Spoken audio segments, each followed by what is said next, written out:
The rescue text came at 8:47 p.m. on a Friday night, the exact moment Evan Brooks realized his boss wasn't just brilliant and untouchable. She was drowning. Worst date of my life. Can you get me out of this? Claire Montgomery never asked for help. Not when clients screamed, not when presentations crashed, not when her mother called during board meetings to discuss her biological clock. But tonight, somewhere in downtown Chicago, the youngest director at Whitman Consulting was sending an SOS to her executive assistant, a single dad who'd spent the last hour helping his 6-year-old daughter build a blanket fort. Evan stared at his phone, heart hammering. The text wasn't professional. It wasn't appropriate. It was desperate. And he was already grabbing his keys. If you want to see how a quiet act of kindness turns into something neither of them expected, stay with me until the end. And please, hit that like button and drop a comment telling me what city you're watching from. I love seeing how far these stories travel. The babysitter arrived in 14 minutes. Evan had called in a favor with Mrs. Kozlowski from 3B, the retired teacher who'd watched Sophie twice before and knew how to handle bedtime negotiations with a stubborn first grader. He kissed his daughter's forehead, promised her pancakes in the morning, and bolted. The restaurant was called Aurelio's, one of those new places where the menu didn't list prices, and the hostess looked at you like she could smell your credit limit. Evan had never been inside, but he'd made reservations here 4 times for Claire. Client dinners, investor meetings, one anniversary dinner for her parents that she'd grimaced about for a week. He pushed through the glass doors at 9:18 p.m., scanning the dining room. Claire sat near the back, spine rigid, hands folded on the white tablecloth. Across from her was a man in his late 30s, expensively dressed, gesturing with his wine glass like he was conducting an orchestra only he could hear. Claire's face was a masterpiece of polite interest, the same expression she used when dismissing terrible ideas in meetings. Evan had seen that look 100 times.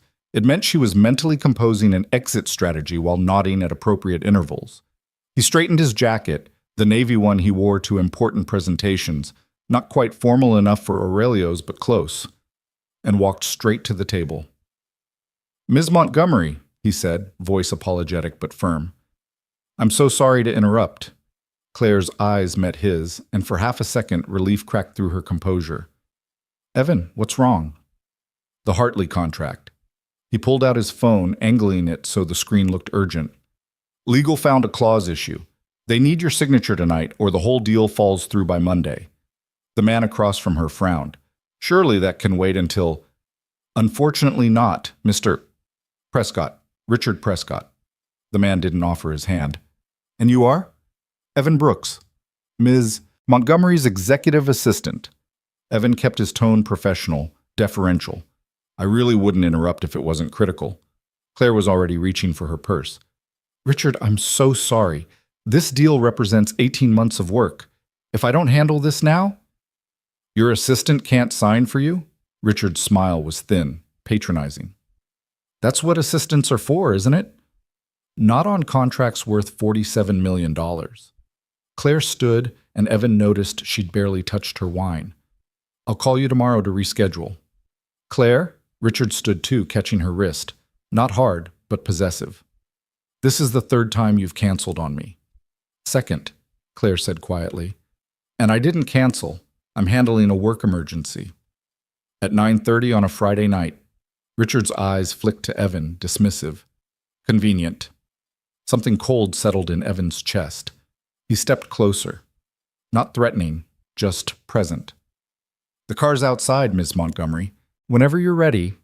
Claire pulled her wrist free smoothly. "Good night, Richard." They made it to the sidewalk before she started laughing. It wasn't polite laughter or nervous relief. It was the kind of laughter that bent her double, one hand pressed to her stomach, gasping for air. Evan stood there, bewildered, until she straightened up. Mascara slightly smudged, grinning wider than he'd ever seen. "Oh my God," she managed. "The look on his face when you said $47 million.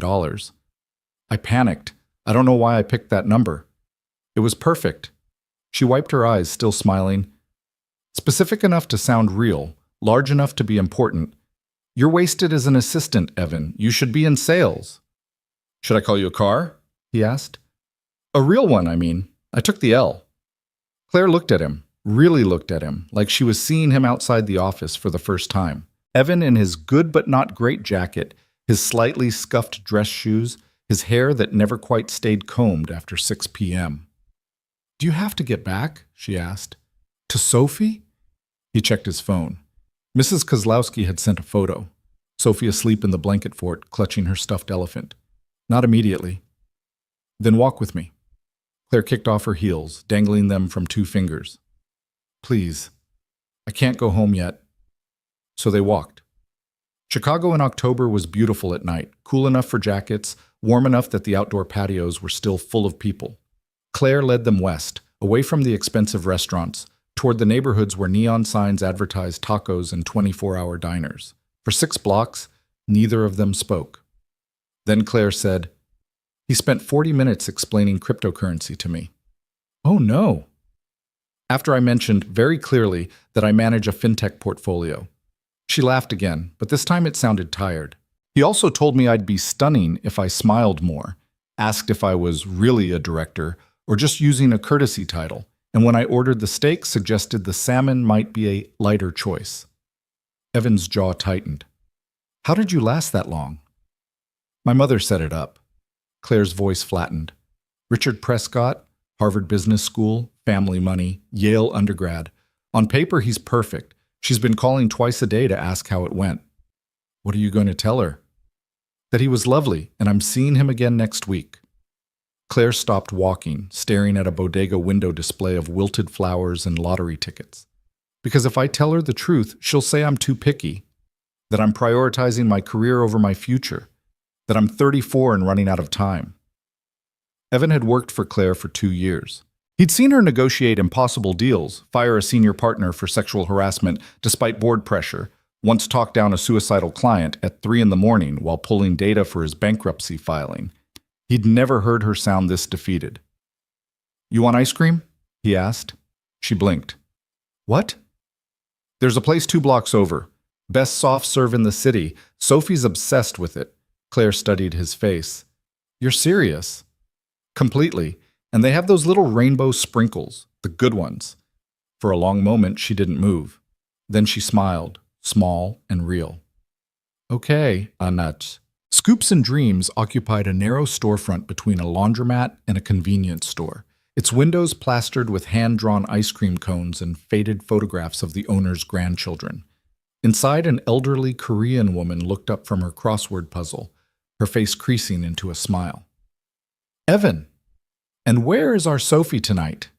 "Sleeping, Mrs. Kim. This is my friend Claire." Mrs. Kim's eyes sharpened with interest, but she only nodded. "What flavor tonight?" Evan got chocolate vanilla twist. Claire ordered strawberry, then added rainbow sprinkles with a self-conscious laugh.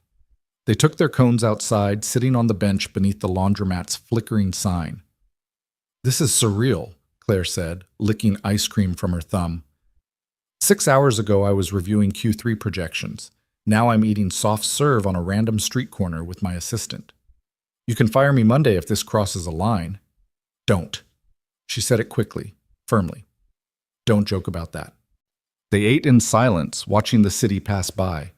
Couples arguing in Spanish, teenagers on skateboards, a man walking 3 small dogs tangled in their leashes. Normal people living normal Friday nights. Not orchestrated dates or family obligations or career pressures. "Can I ask you something?" Claire's voice was careful.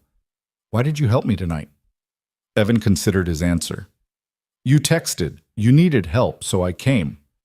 Most assistants would have sent a polite excuse, suggested you handle it yourself. "Yeah, well," he focused on his ice cream. "I know what it's like to feel trapped in the wrong place, to have everyone expecting you to be someone you're not." Claire turned to look at him fully. "What do you mean?" He'd never told her this story, never told anyone at the office, but sitting here, outside the professional hierarchy, it felt easier. "Sophie's mom and I got married young, 23. Everyone said we were perfect together. Same hometown, same college, same 5-year plan. We bought the house, got the dog, did everything right." Evan's throat tightened. Then Sophie was born, and Rachel realized she didn't want any of it. Not the suburbs, not the routine, not motherhood. She left when Sophie was 8 months old, filed for divorce, signed away custody, moved to Portland with her yoga instructor. Evan, I'm so sorry. Don't be. She made the right choice. He meant it. She knew who she was and what she couldn't be. It hurt like hell, but it was honest. Better than spending years pretending. Claire was quiet for a long time. Then she said, My mother still introduces me as her daughter who went to Wharton, not her daughter who's a director, or who built a 50-person team from scratch. Just Wharton. She laughed bitterly. And when I bring someone to family dinner, she doesn't ask if I like him. She asks if he went to the right school, works for the right firm, comes from the right family. Does she know you hate this? I don't think she cares. Claire's voice cracked slightly. To her, my happiness is secondary to my resume, to making sure I don't waste my potential on someone unsuitable. And Richard Prescott is suitable. On paper? Absolutely. In reality? She shook her head. He treated the waitress like she was furniture. He interrupted me 6 times in 40 minutes. And when I mentioned my mentorship program for women in finance, he said it was adorable that I was giving back. Evan felt that familiar anger, the kind that came when people with power dismiss someone's worth. You know you don't have to see him again, right? No matter what your mother says. Do I? Claire looked at him, eyes bright with something between hope and exhaustion. Because some days, Evan, it feels easier to just comply, to pick someone appropriate and check the box and stop disappointing everyone. You'd be disappointing yourself. Would I, or would I just be accepting reality? She stood abruptly, tossing her half-eaten cone in the trash. Sorry, that's not fair. You drove across the city to rescue me, and I'm dumping my existential crisis on you. I took the L, Evan corrected, standing too. And you're not dumping anything. You're just talking like a person. Claire studied him, something shifting in her expression.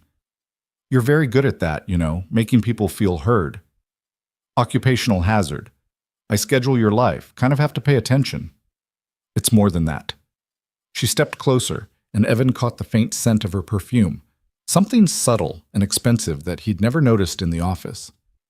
You see people, Evan. Actually see them. It's rare. His heart was beating too fast. They were standing too close, on a darkening street corner, the professional boundary between them feeling dangerously thin. I should get home, he said quietly. Mrs. Kozlowski has church early tomorrow. Right, of course. Claire stepped back, slipping her heels on. Thank you for tonight, for the rescue and the ice cream and the honesty. Anytime. She smiled. Don't say that. I might actually take you up on it. Evan watched her hail a cab, watched her wave through the rear window as it pulled away. Then he walked to the L station, his mind replaying every moment, every word, the way she'd looked at him when she said, "You see people." He told himself it didn't mean anything. He told himself it was just a boss grateful for a favor. He told himself he absolutely couldn't be developing feelings for Claire Montgomery. But when he got home and checked his phone, there was a text waiting. Thank you again for everything. C. And another, sent 3 minutes later. Same time next week? Evan stared at the message for a long time before typing back, I'll bring Sophie's sitter's number. The response came immediately. It's a date, the bad kind. Not with you. You know what I mean. He smiled despite himself, despite knowing this was complicated and potentially career-ending and completely inappropriate. I know what you mean, he wrote back. I'll be there. And just like that, their Fridays changed forever. What? The next rescue came 9 days later. This time Claire texted at 7:15 p.m., Brazilian Steakhouse, near Millennium Park. Guy who thinks no means convince me harder. Help? Evan had been making spaghetti with Sophie, teaching her how to test if pasta was done by throwing it at the wall. He cleaned up, called Mrs. Kozlowski, promised his daughter they'd finish their cooking lesson tomorrow. Is it Ms. Claire again? Sophie asked, hugging her elephant.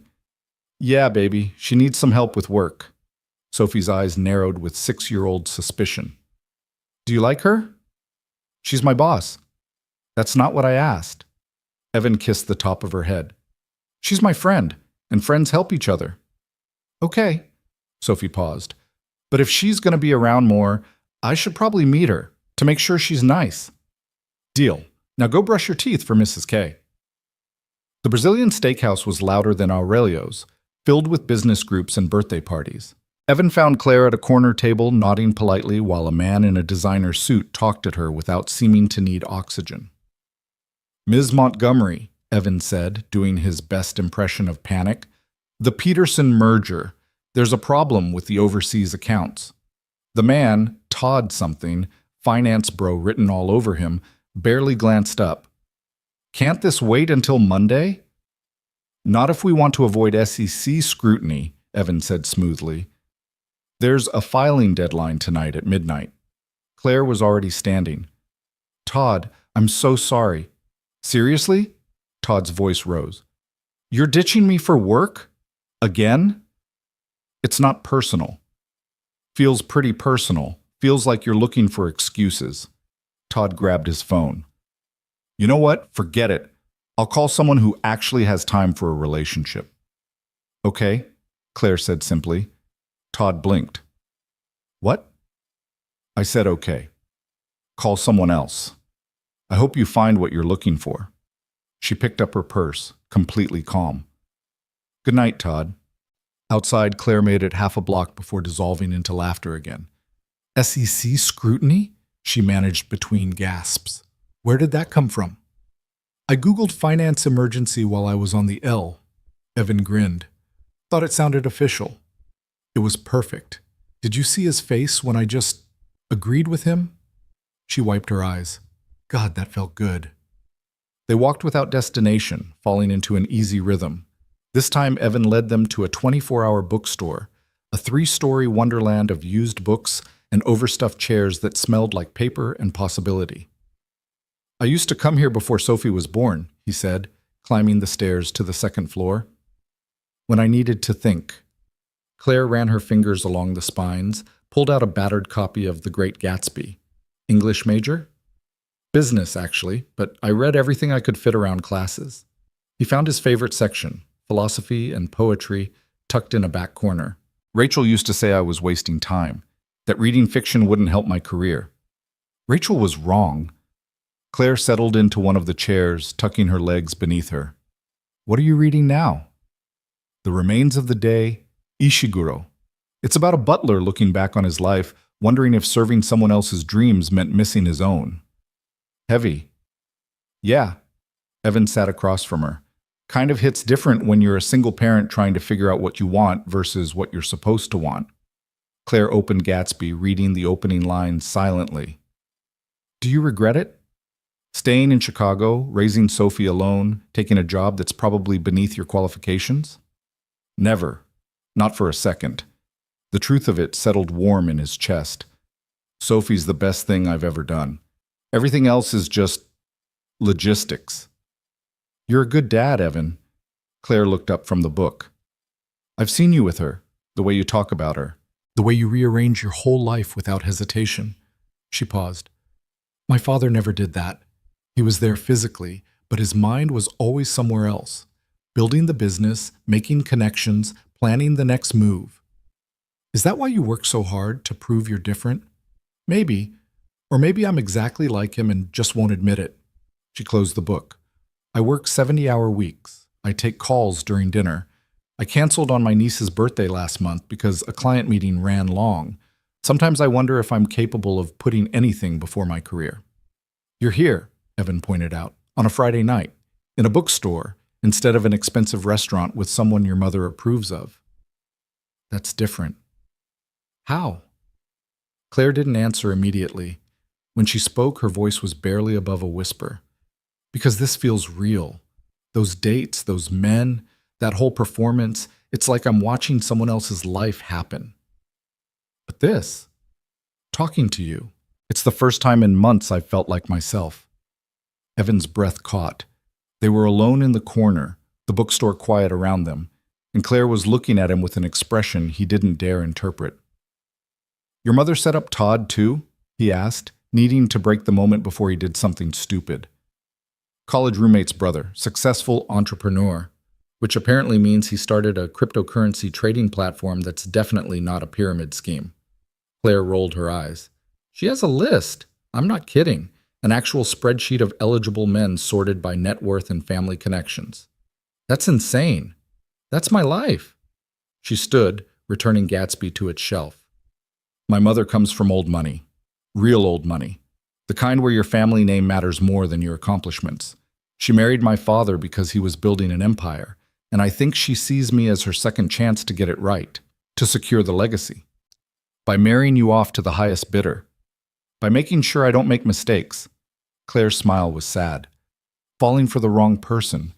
Prioritizing passion over stability. Choosing happiness over security. You mean like your father did with her? Claire's eyes widened. How did you... You don't talk about your parents' marriage like it's a love story. You talk about it like a business merger that worked out. Evan moved closer. And you're terrified of ending up the same way. I'm terrified of a lot of things, Claire admitted.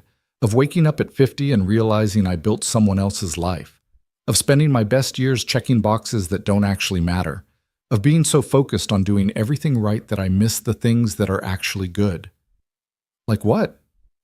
Like this. She gestured around them, the books, the quiet, the absence of performance.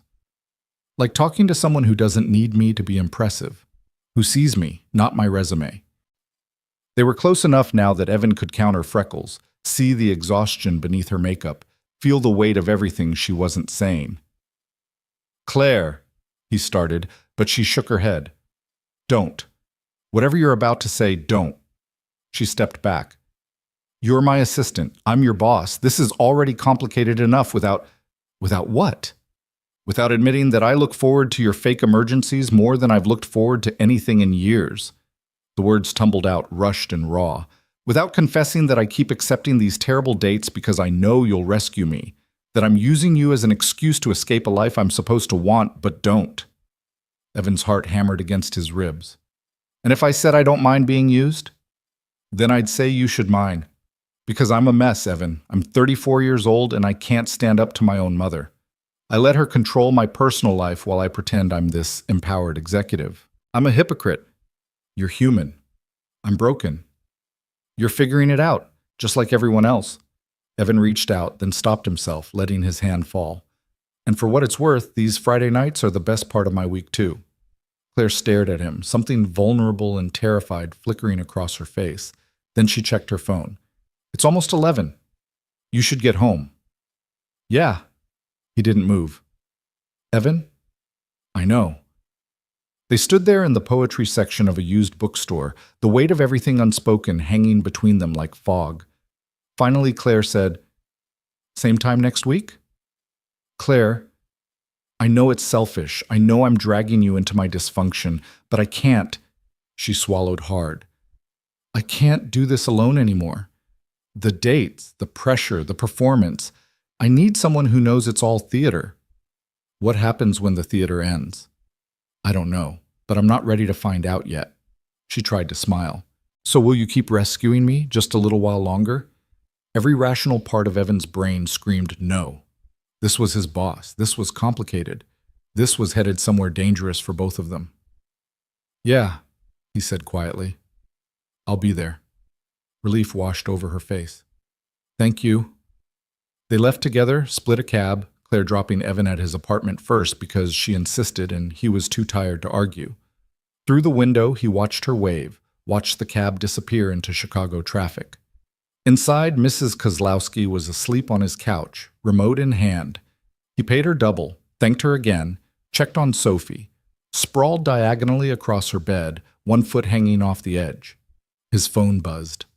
Claire, I meant what I said. About this being real, in case that wasn't clear. Evan typed and deleted 4 responses before settling on, it was clear. Her reply came instantly. Good. See you Monday, Mr. Brooks. He fell asleep thinking about freckles and bookstores and the way she'd said, you see people, like it was something rare and valuable, thinking that maybe, just maybe, he wasn't the only one falling. The rescues became routine. Week 3, Italian place in Lincoln Park. Guy who called women females, unironically. Evan invented a client crisis involving international tax law. Week 4, cocktail bar downtown. Someone's divorced cousin who spent an hour explaining why his ex-wife was crazy. Evan arrived with fictional building security concerns. Week 5. Sushi restaurant. Venture capitalist who asked if Claire had considered leaning back to focus on starting a family. Evan nearly forgot to invent an emergency, too angry to be creative. After each rescue, they walked, sometimes to bookstores, sometimes to diners where they split pie and coffee. Once to the aquarium after hours, Claire knew someone on the board, where they watched jellyfish drift in the dark and didn't talk about work at all. At the office, they were impeccably professional. Claire was Director Montgomery. Evan was her assistant, efficient and invisible. They didn't reference Friday nights, didn't acknowledge the texts or the rescues or the growing stack of memories building between them. But sometimes, during long meetings when clients droned on about quarterly projections, Evan would catch Claire's eye and she'd smile, small and secret, just for him. And sometimes when Evan brought her coffee exactly how she liked it without being asked, she'd say thank you in a way that meant more than gratitude. Their coworkers didn't notice. Why would they? Claire Montgomery didn't date assistants, and Evan Brooks was just a single dad doing his job, probably counting down the minutes until he could pick up his daughter from school.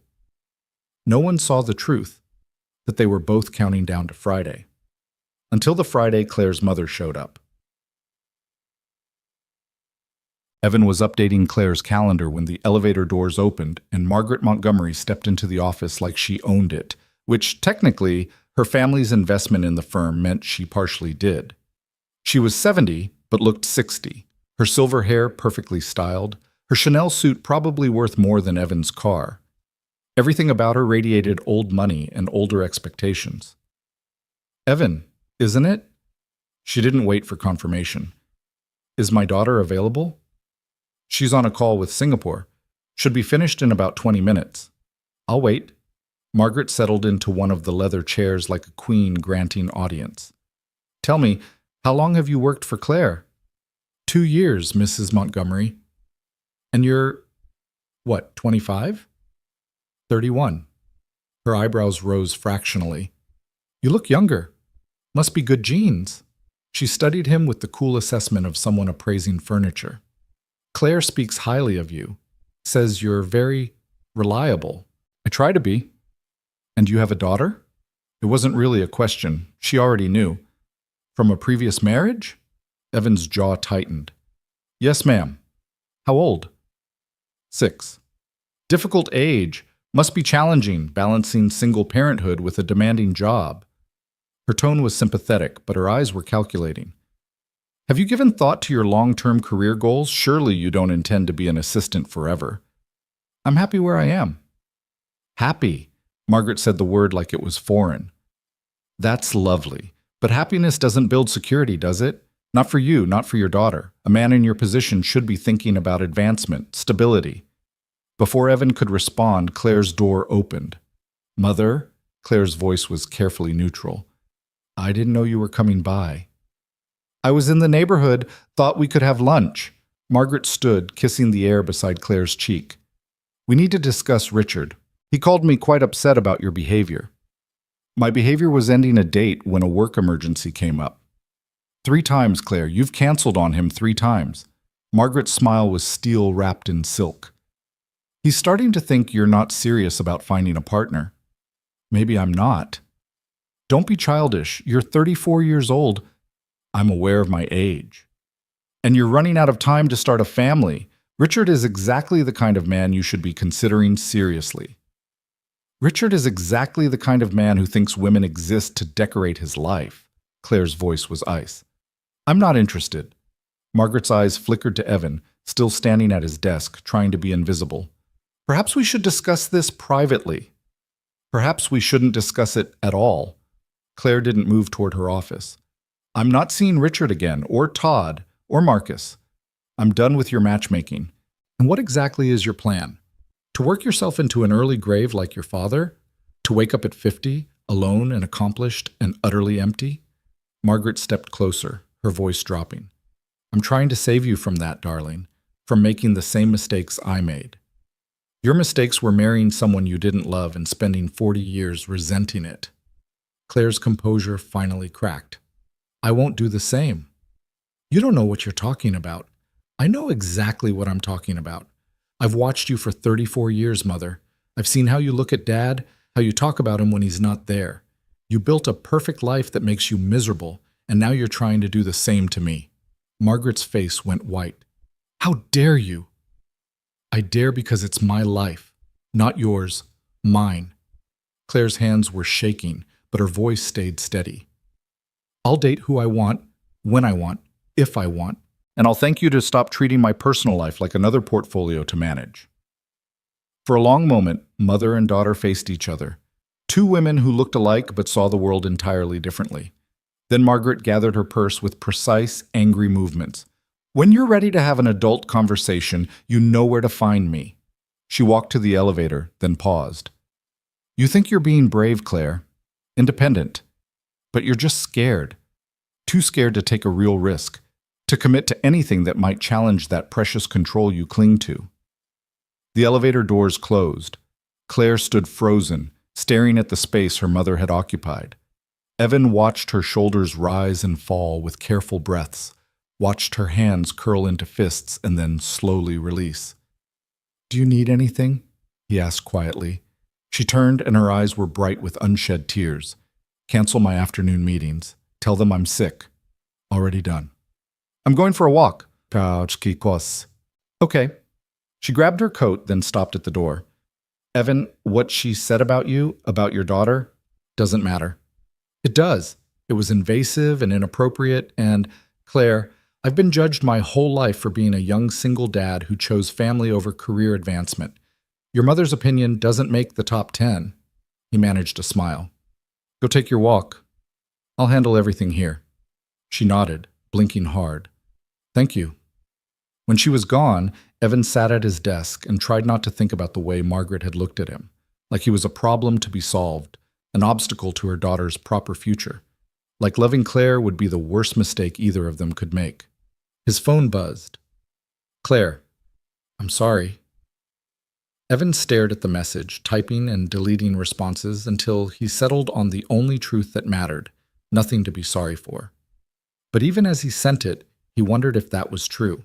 Because somewhere between the first rescue and tonight, between ice cream and bookstores and aquarium jellyfish, they'd crossed a line neither of them could uncross. And Margaret Montgomery had seen it. The question was, what were they going to do about it? Claire didn't come back to the office that afternoon. She texted at 4 to say she was working from home, and Evan spent the rest of the day fielding questions from confused colleagues and rescheduling meetings while trying not to replay Margaret's words in his head. A man in your position should be thinking about advancement, stability. He'd heard variations of that speech before. From his own parents when he'd chosen to stay home with Sophie instead of pursuing the management track at his old firm. From Rachel's family, who'd never quite forgiven him for not being ambitious enough, successful enough, impressive enough. From well-meaning friends who suggested he was wasting his degree, his potential, his life. But hearing it from Margaret Montgomery hit differently, because she wasn't wrong about the facts. He was 31, raising a daughter alone, working a job that didn't match his qualifications. On paper, he looked like someone who'd given up, someone who'd settled. What Margaret didn't understand, what none of them understood, was that he'd chosen this life deliberately. That coming home to Sophie's gap-toothed smile mattered more than corner offices. That reading bedtime stories and making terrible pancakes and attending every school play was his version of success. He'd stopped trying to explain it years ago. People either understood or they didn't. The question now was whether Claire understood, or whether her mother's assessment of him, assistant, single father baggage, would start to take root in her mind like poison. He picked Sophie up from aftercare at 6, listening to her chatter about the solar system project she was building with her best friend Mia. At home, they made grilled cheese and tomato soup, her favorite. She told him about how Jupiter was her favorite planet because it was big and had a cool red spot, and didn't it look kind of like an eye?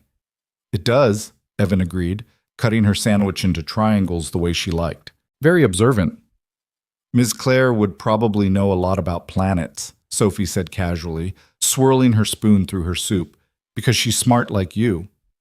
Evan's heart squeezed. She is smart. Very smart. Is she nice too? Yeah, baby. She's nice. Then how come I haven't met her yet? Sophie's eyes were round and serious behind her glasses. You've been helping her with work stuff for weeks now. Mrs. K says you must really like working for her. Mrs. K talks too much. Mrs. K says that too. Sophie grinned. But seriously, Dad, if she's your friend and she's nice, I should meet her. What if she doesn't like kids? That would be bad. Sophie, I'm just saying, it's important information. She took a bite of sandwich, chewing thoughtfully. Mia's dad has a girlfriend now, and Mia got to meet her first to make sure she was okay. They have a system. Evan rubbed his face, 6 years old and already implementing vetting procedures. Ms. Claire isn't my girlfriend, but you want her to be. It's complicated. That's what grown-ups say when the answer is yes, but they don't want to admit it. Sophie pointed her spoon at him. I'm 6, not stupid. You're 6 and terrifyingly perceptive. Evan sighed. Okay, here's the truth. Yes, I like Ms. Claire, a lot, but she's also my boss, which makes everything complicated. And her family doesn't think someone like me is good enough for someone like her. Sophie's face scrunched up in outrage. That's dumb. You're the best. You're biased. I'm right. She crossed her arms. What makes them think they're so special anyway? They have money, a lot of it, and they think that matters more than other things. Like what? Like whether someone is kind, or patient, or shows up when people need them. Evan reached across the table, tucking a strand of hair behind her ear.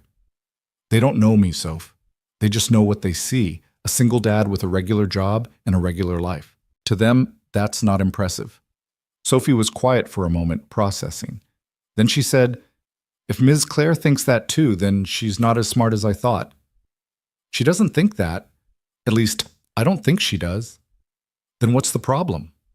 The problem was fear. The problem was a lifetime of expectations Claire couldn't seem to break free from. The problem was that loving someone meant risking everything, and neither of them knew if they were brave enough for that. It's grown-up stuff, Evan said finally. I'll figure it out. Okay, but if you need help, I'm really good at talking to people. Ms. Peterson says I have excellent communication skills. Evan laughed despite everything. I'll keep that in mind. Now finish your soup before it gets cold. After Sophie was in bed, Evan sat on the couch with his phone, staring at his text thread with Claire. The last message was still his. Nothing to be sorry for. She hadn't responded. He typed, Are you okay? Deleted it. Typed, Your mother doesn't speak for you. I know that. Deleted it. Typed, I'm here if you want to talk. His finger hovered over send for a long moment before he deleted that too. This was the problem with whatever they were doing, these Friday night rescues that had turned into something neither of them knew how to name. At work, they had clear boundaries. Boss and assistant. Professional distance. But outside of that, in bookstores and diners and quiet conversations, they were just Evan and Claire. Two people who understood each other's loneliness in ways neither of them had expected. And now Margaret had shone a spotlight on something they'd been carefully not examining.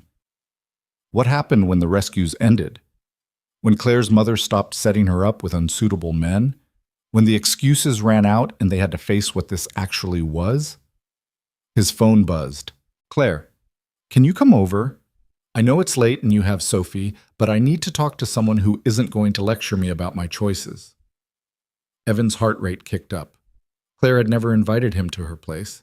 They'd kept their Friday nights in public spaces, neutral territory where everything could stay casual and undefined. He typed back, Sophie's asleep. I can't leave her.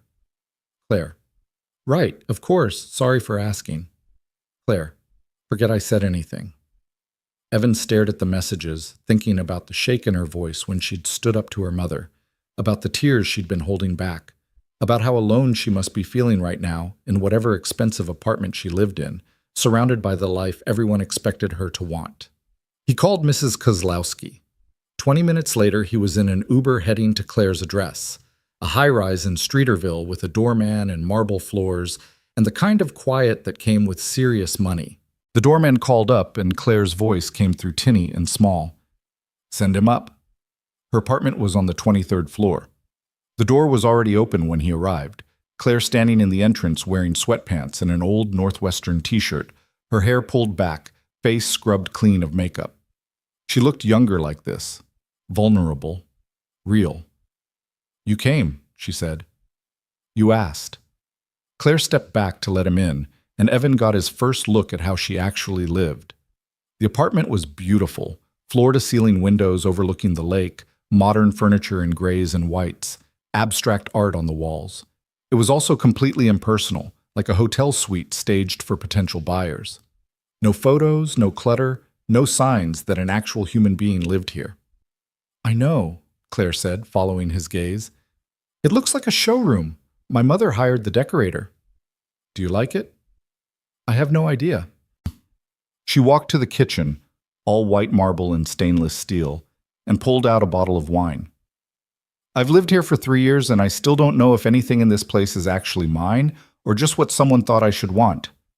Evan watched her pour 2 glasses with slightly shaking hands. "What happened after you left the office?" "I walked for 2 hours. Then I came home and called my mother to apologize." Claire handed him a glass. "Because that's what I always do. I get angry, I stand up for myself, and then I feel guilty and try to smooth everything over." "What did she say?" "That she forgives me for being dramatic, that she understands I'm under a lot of stress, that Richard is willing to give me another chance if I promise to take things seriously this time." Claire took a long drink. "She's already planning our next date. Saturday night. Some charity gala her foundation is hosting." "Are you going?" "I don't know. Part of me wants to say no, to finally draw a real line. But the other part," she set her glass down hard enough that wine sloshed over the rim. "The other part is terrified that she's right.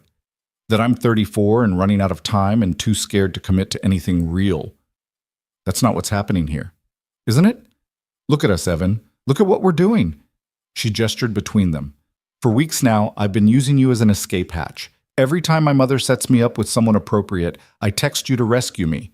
Then we walk around the city pretending we're just friends, just boss and assistant, just 2 people who happen to enjoy each other's company." "We are friends. Are we? Or am I just too much of a coward to admit what I actually want?" Claire's eyes were bright with unshed tears. "Because if we're friends, then what you said in the bookstore was just supportive, and what I said back was just venting.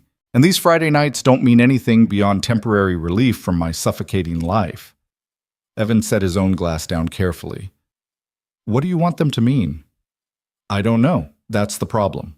She pressed her palms against the counter. "I've spent my entire adult life following a script. College, business school, career advancement. My mother had it all mapped out, and I just followed. Because it was easier than figuring out what I actually wanted.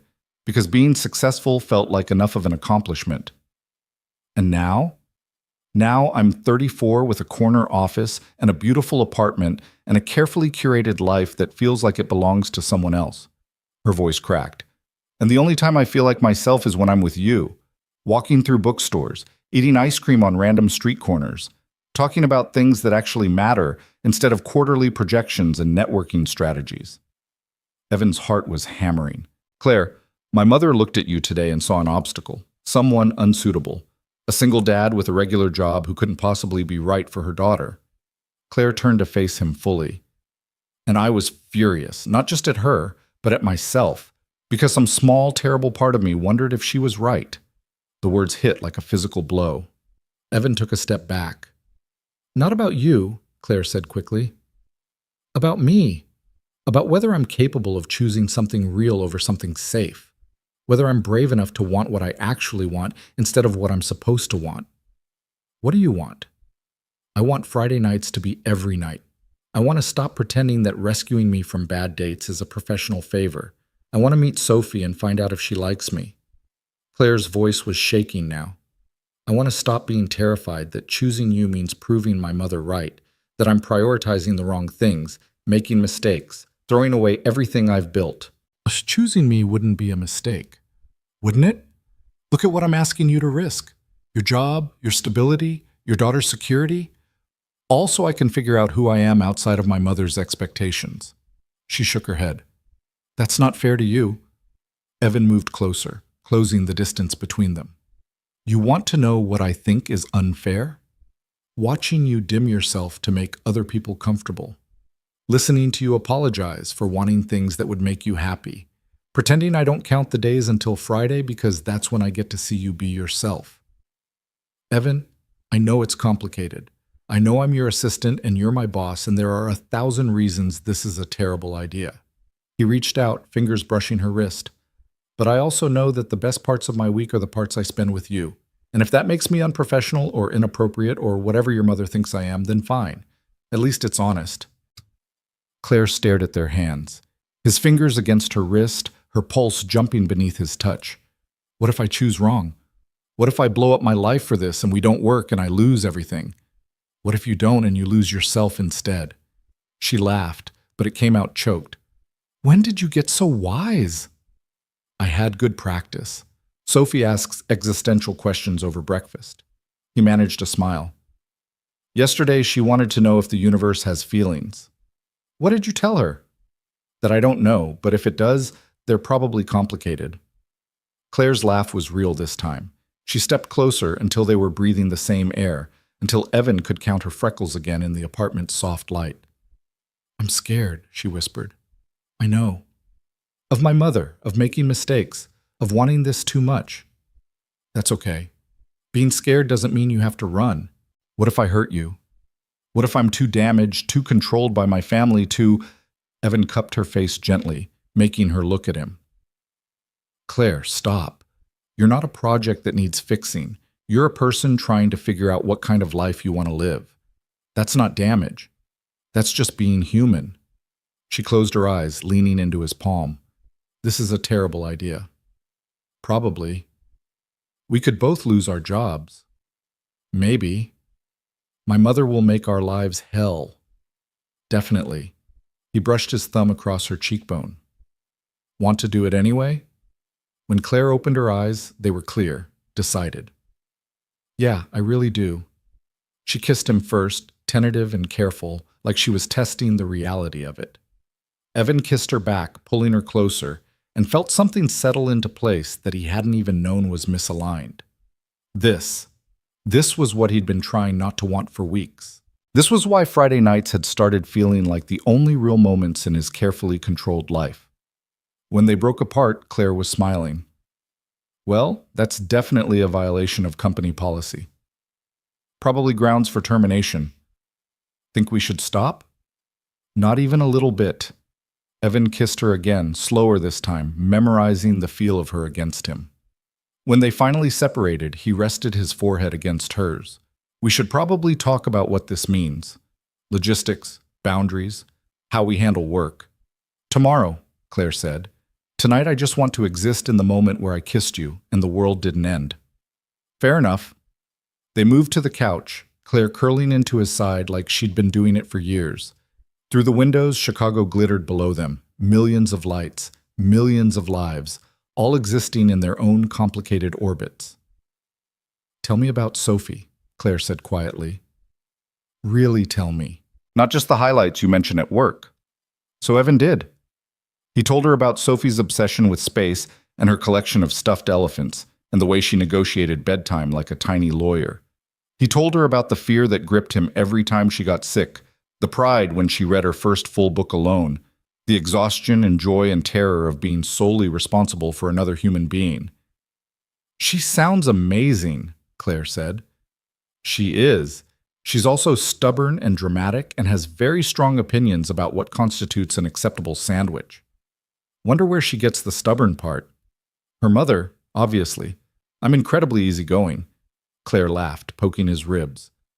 You reorganized my entire filing system because the color coding was illogical. It was. Who uses red for urgent and orange for semi-urgent? That's just confusing. It worked fine for 3 years before you arrived. It worked poorly for 3 years before I arrived. There's a difference. They talked until midnight, until Claire was yawning against his shoulder, and Evan's phone was buzzing with texts from Mrs. Kozlowski asking when he'd be home. He extracted himself reluctantly, Claire walking him to the door. Saturday, she said. The gala? I have to go. It's my mother's foundation and I'm on the board. But after we'll figure this out. Together. Together? Claire repeated like she was testing the word. I like the sound of that. Evan kissed her goodnight, quick and sweet and full of promise, then headed home, his mind racing with everything that had just shifted between them. He didn't see the text from Margaret Montgomery until he was back in his apartment, paying Mrs. Kozlowski and checking on a sleeping Sophie. The message was short, clinical, devastating. Mr. Brooks, I think we should meet to discuss your future at Whitman Consulting and your relationship with my daughter, tomorrow, 10 a.m., my office. This is not optional.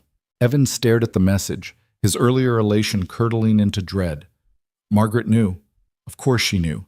She hadn't built an empire by missing the signs of what was happening right in front of her. The question was, what was she planning to do about it? He didn't text Claire, didn't want to ruin her first peaceful night in weeks. Instead, he lay awake until 3 in the morning, thinking about worst-case scenarios and trying to figure out how to protect Claire from the fallout of choosing him. Because that's what this was now. Not Friday night rescues or complicated feelings or maybes. Claire had chosen him, and he'd chosen her back.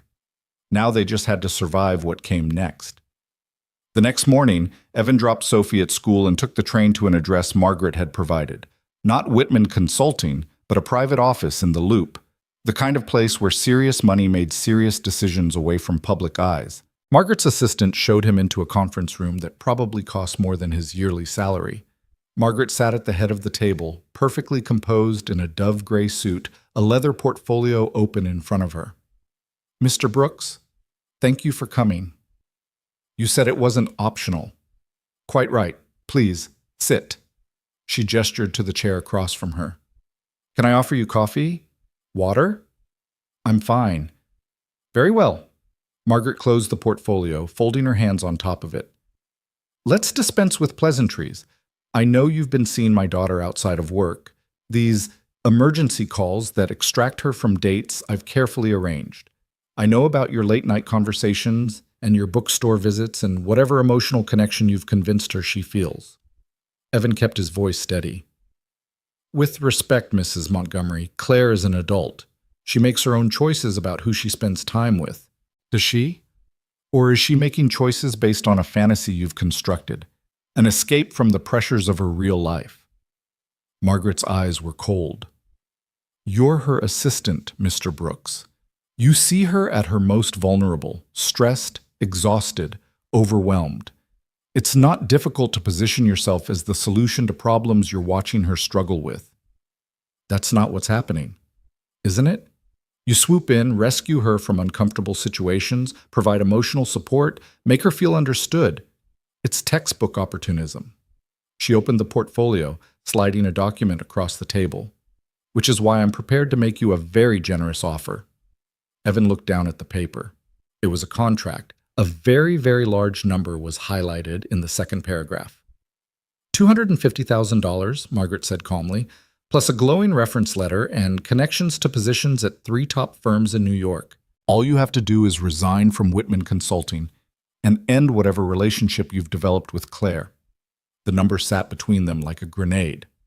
You're trying to buy me off.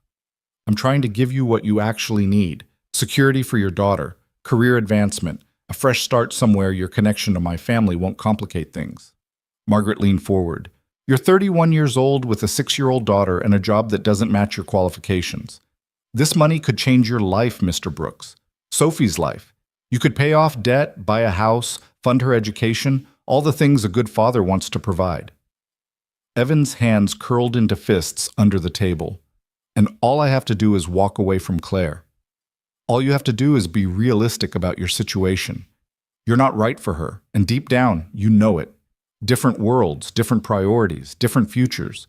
Right now it feels romantic, the assistant and the executive, star-crossed and exciting, but reality has a way of crushing romance. Margaret's voice softened, almost kind. I'm not the villain here, Mr. Brooks. I'm a mother trying to protect her daughter from a mistake that will cost her everything she's worked for. Can you honestly tell me you're worth that sacrifice? The question landed like a punch, because wasn't that exactly what he'd been asking himself at 3 in the morning? Whether Claire choosing him meant her losing herself? She loves her career, Margaret continued. She's brilliant at what she does. But workplace relationships are complicated, especially when there's a power dynamic involved. If this continues, one of you will have to leave Whitman. Given your respective positions, we both know who that will be. And Claire won't just lose an assistant. She'll lose the respect of her colleagues, the confidence of her clients, the trajectory she's spent a decade building. You're assuming the worst. I'm assuming the likely. I've seen this pattern before, Mr. Brooks.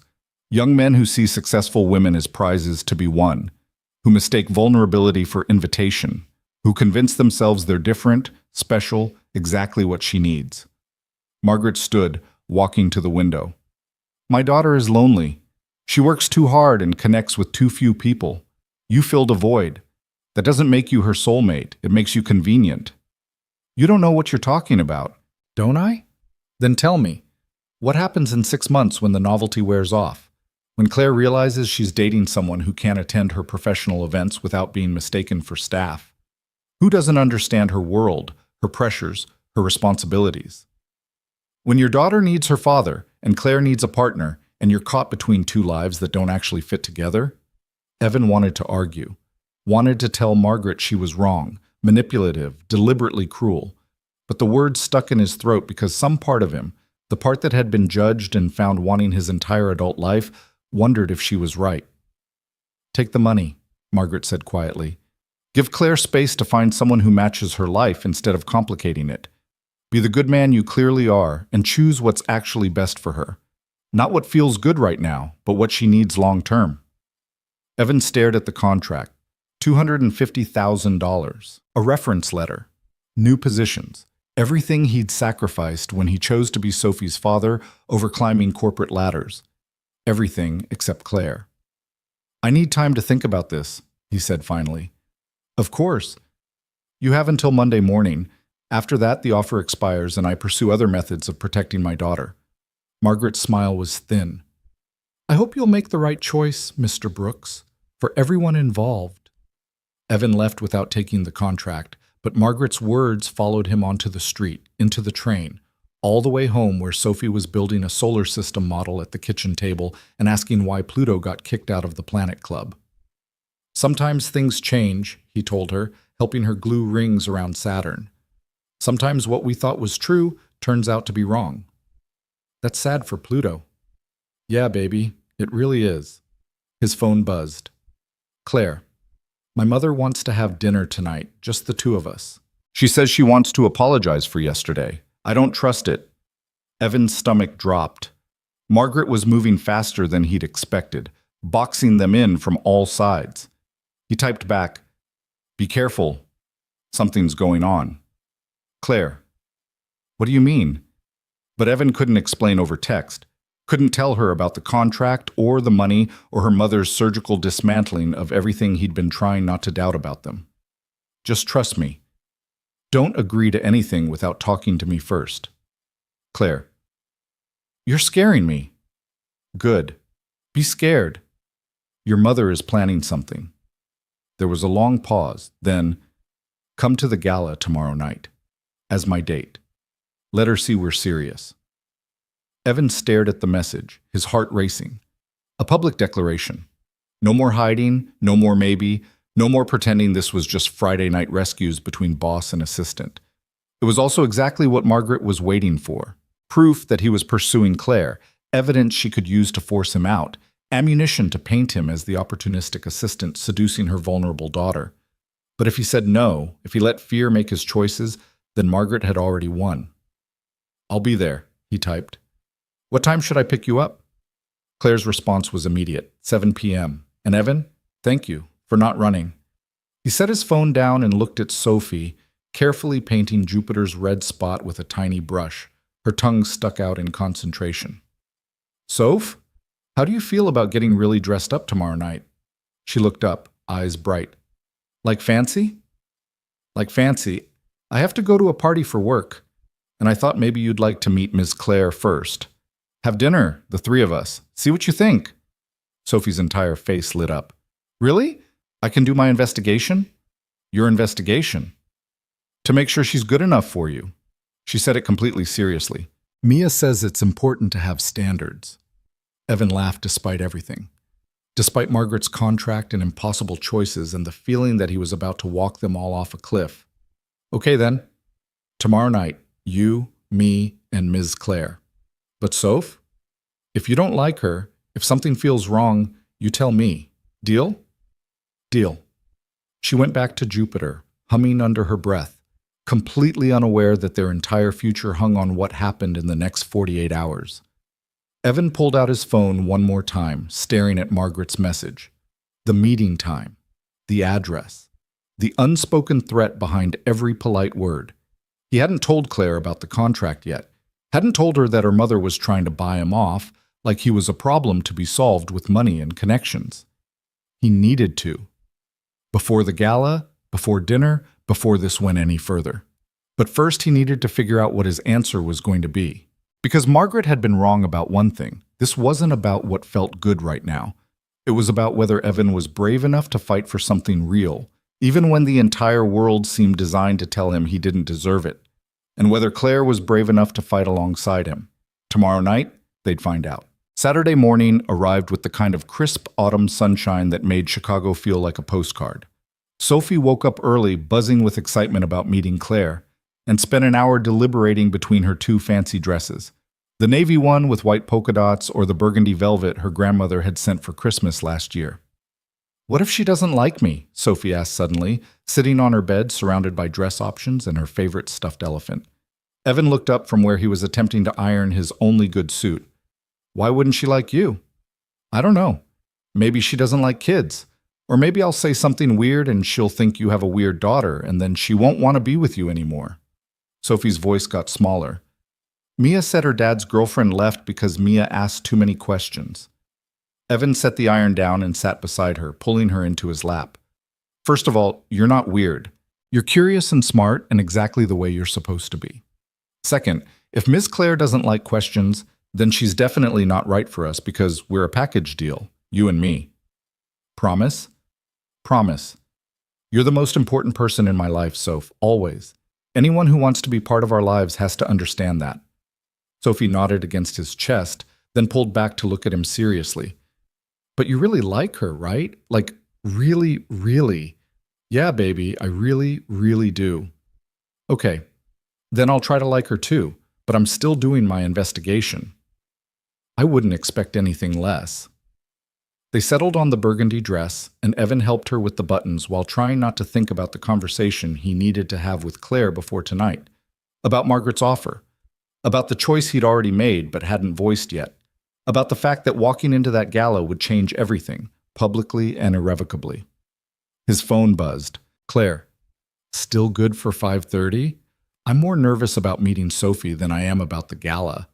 Evan smiled despite his churning anxiety. She's nervous about meeting you too. You're both going to be fine. Claire, what if she hates me? She won't, but she will ask you approximately 800 questions. Fair warning. Claire, I can handle questions. It's the judgment of a 6-year-old that's terrifying. They see right through people. That's what makes her a good judge of character. There was a pause, then, Evan, whatever my mother said to you yesterday, whatever she's planning, we'll handle it together, okay? He stared at the message, his chest tight. Claire didn't know about the contract yet. Didn't know her mother had tried to buy him off like he was a problem that could be solved with a check and a reference letter. She would find out tonight, needed to find out before they made any more public declarations. But God, he didn't want to be the one to tell her. Together he typed back, I'll tell you everything tonight, before the gala. Claire, that sounds ominous. Just trust me, please.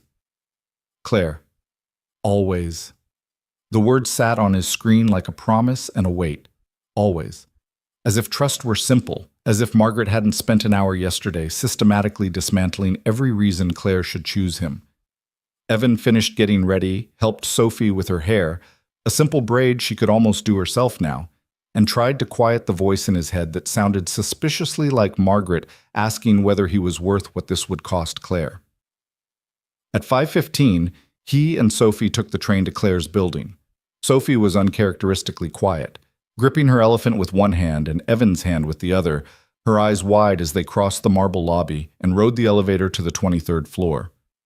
This is where she lives? Sophie whispered. It's really fancy. Yeah, it is.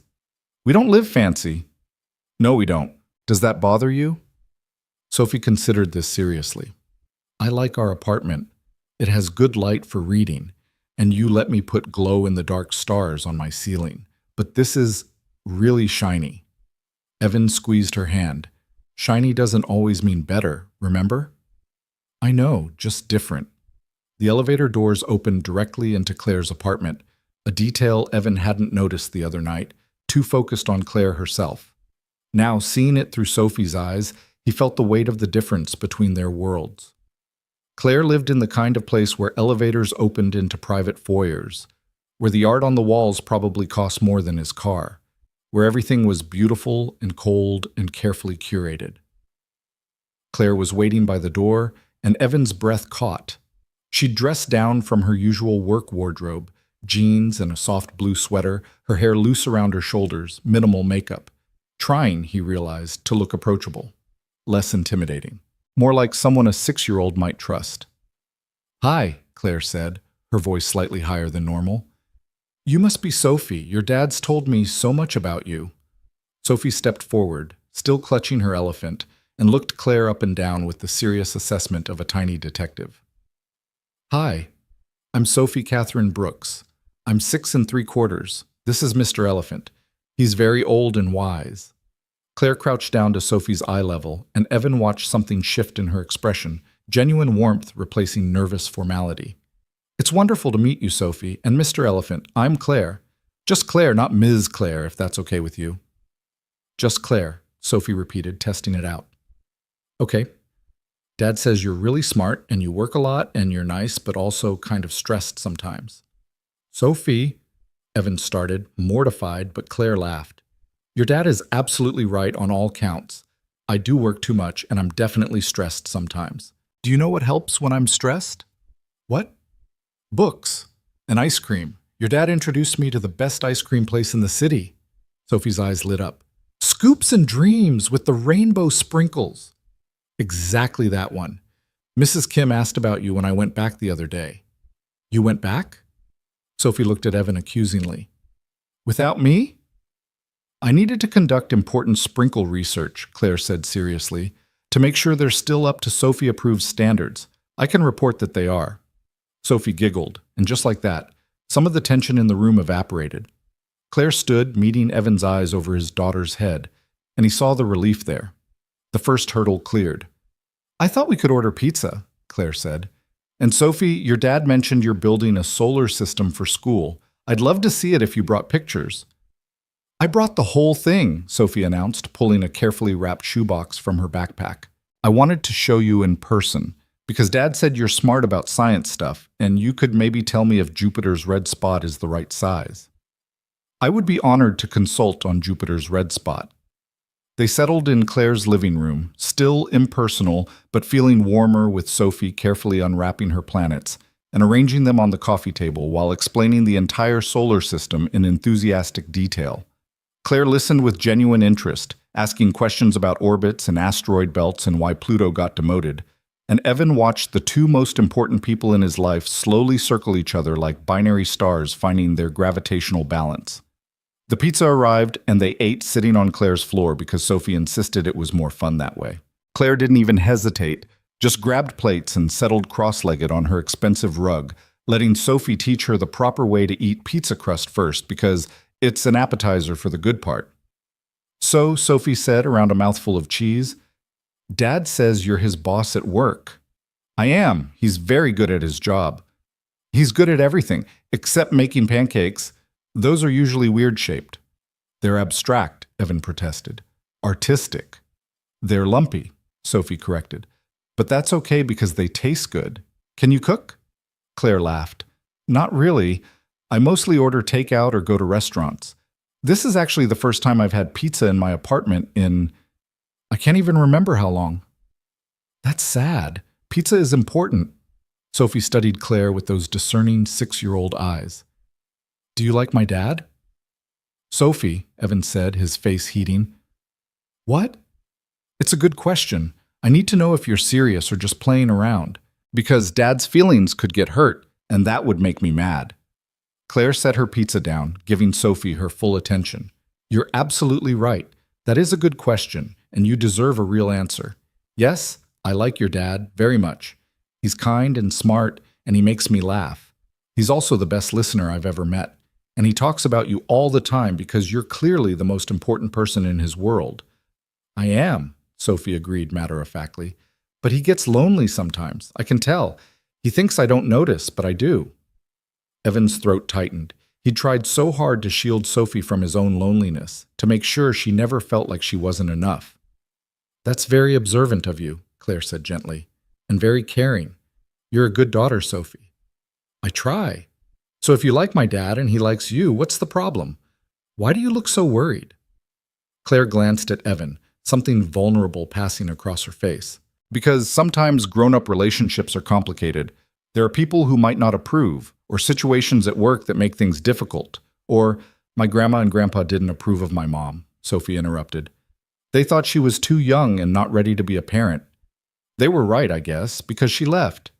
But Dad always says that people who really care about you support your choices even when they're hard. Do your parents not support your choices? Evan saw Claire flinch, saw her carefully constructed composure crack around the edges.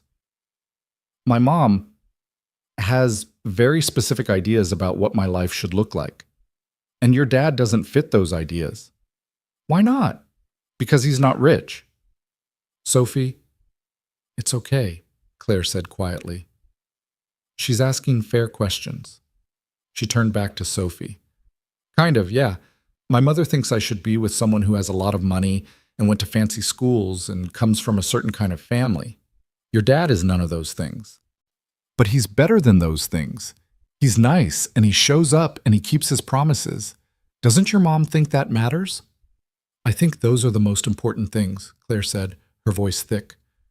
What my mother thinks is, we're working on that. Sophie nodded slowly, processing. Then she asked, are you going to let her boss you around? About who you date? I'm trying not to. Trying isn't the same as doing. Dad says when something's important, you have to be brave even when it's scary. Is my dad important enough to be brave for? The question hung in the air, 6-year-old bluntness cutting through every sophisticated evasion. Claire looked at Evan, her eyes bright with tears she was fighting not to shed, and he saw everything she was feeling written across her face, fear and hope, and determination and doubt all at once. Yes, Claire finally said, her voice steady despite the tears. He absolutely is. Sophie studied her for another long moment, then nodded. Okay, then I approve. But if you hurt him, Mr. Elephant and I will be very disappointed in you. That's fair. I'll do my best not to disappoint you or Mr. Elephant. Good. Sophie took another bite of pizza, completely unaware that she'd just conducted the most effective interrogation Evan had ever witnessed. Can we have ice cream after this? Claire laughed, wiping her eyes. I have chocolate chip in the freezer. Will that work? Only if it has chocolate sauce and whipped cream. I think I can manage that. They ate ice cream and talked about school and books and whether aliens existed somewhere in the universe. Sophie demonstrated her knowledge of constellations, and Claire admitted she'd wanted to be an astronaut when she was little before her mother convinced her business was more practical. You could still learn about space, Sophie said seriously. Just because you didn't become an astronaut doesn't mean you can't like it. Dad says we can have lots of interests, not just one. Your dad is very wise. I know. That's why I listen to him about important stuff. At 7:30, Sophie started yawning, the excitement of the day catching up with her. Evan called Mrs. Kozlowski, who agreed to come stay with Sophie while he and Claire went to the gala. You're going to a fancy party? Sophie asked, suddenly more alert. Yes, for Claire's work. It's kind of important. Are you going to dance? Maybe, if Claire wants to. Sophie turned to Claire. You should dance with him. He's really good. He taught me, and I have excellent rhythm according to my music teacher. Then I'll definitely dance with him, Claire promised. Mrs. Kozlowski arrived at 8, and Evan kissed Sophie goodnight, promising to check on her when he got home. Sophie hugged Claire, quick and a little awkward but genuine, and whispered something Evan couldn't hear. Claire's eyes widened, then she nodded solemnly. What did she say? Evan asked when Sophie had been ushered off to Claire's guest room. She said to take care of you tonight, that you're tougher than you look, but you still need someone watching out for you. Claire's smile was tremulous. She's pretty amazing, Evan.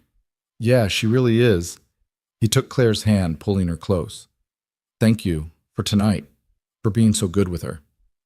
Are you kidding? She's incredible, smart and funny and so fiercely protective of you. Claire rested her forehead against his chest. I was terrified she'd hate me. She doesn't hate easily, but she does judge accurately, and she approved. That's huge. I know. Claire pulled back to look at him.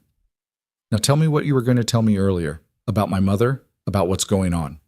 Evan's stomach dropped. Right. The contract, the offer, the impossible choice he'd already made but couldn't take back. He led Claire to the couch, keeping hold of her hand. Your mother called me yesterday, asked me to meet her. What? Why? To offer me a deal. $250,000, a reference letter, and connections to new jobs in New York. All I have to do is resign from Whitman and walk away from you. The color drained from Claire's face. She tried to buy you off. Yes. And what did you say? I said I needed time to think. But Claire, he squeezed her hand, I already know my answer. I'm not taking it. I'm not walking away. $250,000, Claire's voice was hollow. That's enough to change your entire life. Buy a house, fund Sophie's college, have actual security. I know what it is. Then how can you say no? Evan, that's everything you've sacrificed for Sophie, everything you gave up when Rachel left. My mother is offering you a way out of struggling, and you're just refusing. Because it comes with a condition I can't accept. Losing you isn't worth any amount of money. But it should be, Claire said desperately. Don't you see? This is exactly what I was afraid of. That choosing me means you losing opportunities, sacrificing stability, putting Sophie at risk. I'm not putting Sophie at risk. I'm showing her that some things matter more than money, that integrity and happiness and love are worth fighting for even when it's hard. Love, Claire's voice broke on the word. Evan, we've known each other for 2 years, but we've only been, whatever this is, for 2 days. How can you turn down life-changing money for something so new? Because it doesn't feel new. It feels like finally admitting something that's been true for months. He cupped her face, making her look at him. I'm in love with you, Claire. Not with the idea of you, not with what you represent. With you. The person who eats ice cream on street corners and asks a million questions about books and shows up authentically, even when it's terrifying. That's who I'm choosing. Not your money or your position or your connections. You. Tears spilled down Claire's cheeks. I'm in love with you too. Which is why this is so hard. Because if my mother is willing to pay that much to make you leave, what else is she willing to do? What will she do to your career, your reputation, your custody of Sophie? I don't know. But I know I can't live the rest of my life wondering what we could have been if I'd been brave enough to try. Can you? Claire closed her eyes, fresh tears streaming. No. But I'm so scared of what this is going to cost us. Then we'll figure it out together, you and me and Sophie. We'll find a way. He kissed her forehead, her cheeks tasting salt. But first we go to this gala. We show up together publicly and we stop hiding. We show your mother that we're serious, that she can't manipulate us into giving up. She'll be furious. Probably, but she'll also see that you're not her puppet anymore, that you're making your own choices about your own life. Claire took a shaky breath, then nodded. Okay. Together. Together. They got ready in separate rooms, Evan changing into his suit in Claire's guest bathroom, Claire disappearing into her bedroom to transform into whoever she needed to be for her mother's gala. When they met in the living room 30 minutes later, Evan's breath caught. Claire wore a floor-length emerald dress that made her eyes look almost green, her hair swept up in an elegant twist, diamond earrings catching the light. She looked like she belonged in magazine spreads and society pages, utterly out of Evan's league in every measurable way. But when she looked at him, her expression was nervous, vulnerable. The same woman who'd sat on her floor eating pizza with his daughter an hour ago. You look beautiful, he said quietly. You clean up pretty well yourself. She smoothed his lapel, her hand trembling slightly. Last chance to change your mind. Once we walk in there together, there's no taking it back. My mother will see. Everyone will see. Good. Let them see. Claire kissed him, soft and sweet and tinged with desperation, then pulled back. Okay, let's go make a statement. The gala was at the Four Seasons, a glittering affair of Chicago's elite dressed in designer gowns and expensive suits, drinking champagne and discussing philanthropy like it was a competitive sport. Claire's mother's foundation was hosting the event to raise money for women's business education, and the guest list read like a who's who of wealth and influence. Evan felt every eye turn toward them when they entered. Or maybe not toward them, but toward Claire, the brilliant young director who usually attended these events alone or with safely appropriate dates chosen by her mother. And now here she was with her assistant, his hand at the small of her back, neither of them pretending this was anything but what it was. He spotted Margaret immediately. She stood near the auction tables, perfectly composed in silver silk, but when her eyes landed on them together, something cold and sharp flashed across her face before her practiced smile returned. She knows, Claire whispered. Good. Let her. They made it halfway through the crowd before Margaret intercepted them, 2 champagne flutes in hand and murder in her eyes. Claire, darling, how lovely you look. And Mr. Brooks, what a surprise. I wasn't aware you'd been invited. I invited him, Mother, as my date. Claire took Evan's arm, a deliberate claim. I thought it was time people met someone important to me. Margaret's smile could have frozen fire. How wonderful, though I do hope this won't be awkward professionally. Office relationships can be so complicated. We're aware of the complications, Evan said evenly. We've decided they're worth navigating. Have you? How brave. Margaret's eyes locked on him with predatory focus. Mr. Brooks, I don't suppose we could have a quick word. There were a few details from our meeting I wanted to clarify.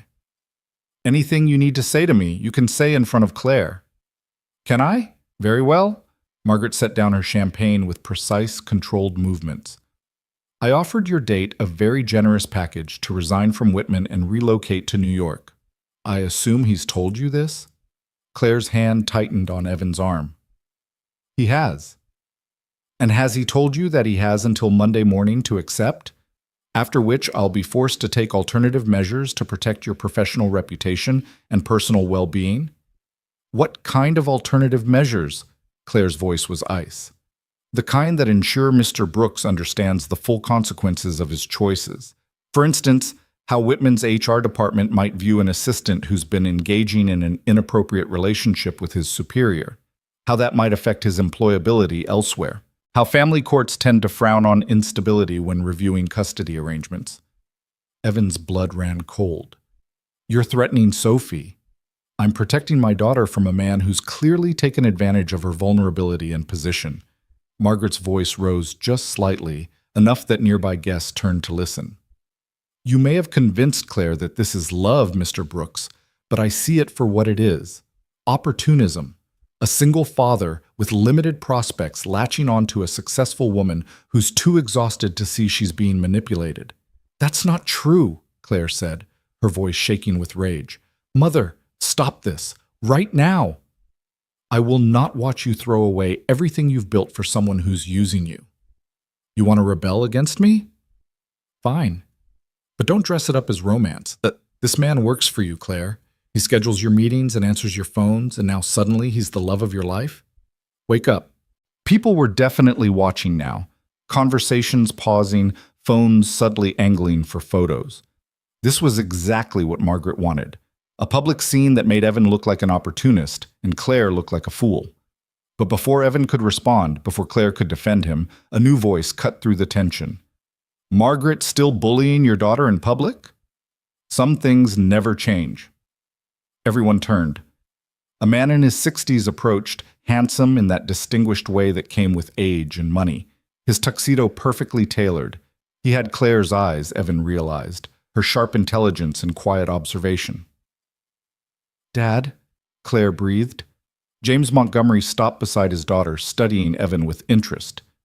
So you're the young man who's got Margaret in such a state. Evan Brooks, I presume. Yes, sir. Evan extended his hand and James shook it firmly. My daughter speaks highly of you. Says you're the best assistant she's ever had. Organized, intuitive, unflappable under pressure. James turned to Margaret. Sounds like exactly the kind of person Claire should keep close, doesn't it, dear? James, This isn't the time. Oh, I think it's exactly the time. You're making a scene at your own gala, threatening this young man in front of half of Chicago's business community. I'd say intervention is long overdue. He looked at Claire. Your mother called me last night, said you were making a terrible mistake, dating an assistant, throwing away your future, all the usual dramatic proclamations. Want to know what I told her? What? Claire's voice was small. That it's about damn time you did something for yourself instead of trying to earn her approval. James's smile was gentle.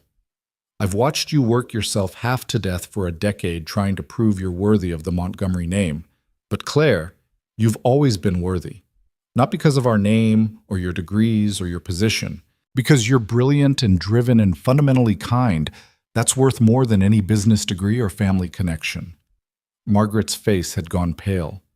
James, you can't possibly support this. He's her employee. So what? You think I don't know how you met? James looked at his wife with something like pity. You were my secretary, Margaret, 23 years old and fresh out of junior college. My family threw fits when I said I was marrying you, called you a gold digger, said you were using me for money and status. Sound familiar? The silence that followed was deafening. Margaret's perfect composure cracked, genuine emotion flickering across her face, hurt and fury and something that might have been shame. That was different, she said tightly. Was it? Or are you so determined to rewrite our history that you've convinced yourself you weren't exactly where Evan is now? Working for someone you fell in love with, being judged by people who thought you weren't good enough? I never took advantage, neither is he, James gestured to Evan. Look at him, Margaret. Really look. He's not here for money or connections or advancement. He's here because our daughter asked him to be, because he makes her happy in ways all your carefully vetted bachelors never did. And instead of accepting that, you're trying to bully him into leaving, just like my mother tried to bully you. Margaret's hands were shaking. I'm trying to protect her from making my mistakes. What mistakes? Marrying me? Building a life? Raising a daughter? James's voice softened. Or do you mean the mistake of letting my family's opinions matter more than your own happiness? Because that's the real legacy you're passing on, Margaret. Not their money or their connections, their judgment, their cruelty. James, please, I love you. I've loved you for 40 years, but I won't stand by while you become the thing you once fought against. He turned to Claire and Evan. You two have my blessing, for whatever that's worth. Claire, if you need to leave Whitman to avoid conflicts of interest, I have positions available at 3 companies that would be lucky to have you. Evan, same goes for you. Or if you both want to stay and navigate this professionally, I'll support that too. Claire was crying openly now. Dad, I don't know what to say.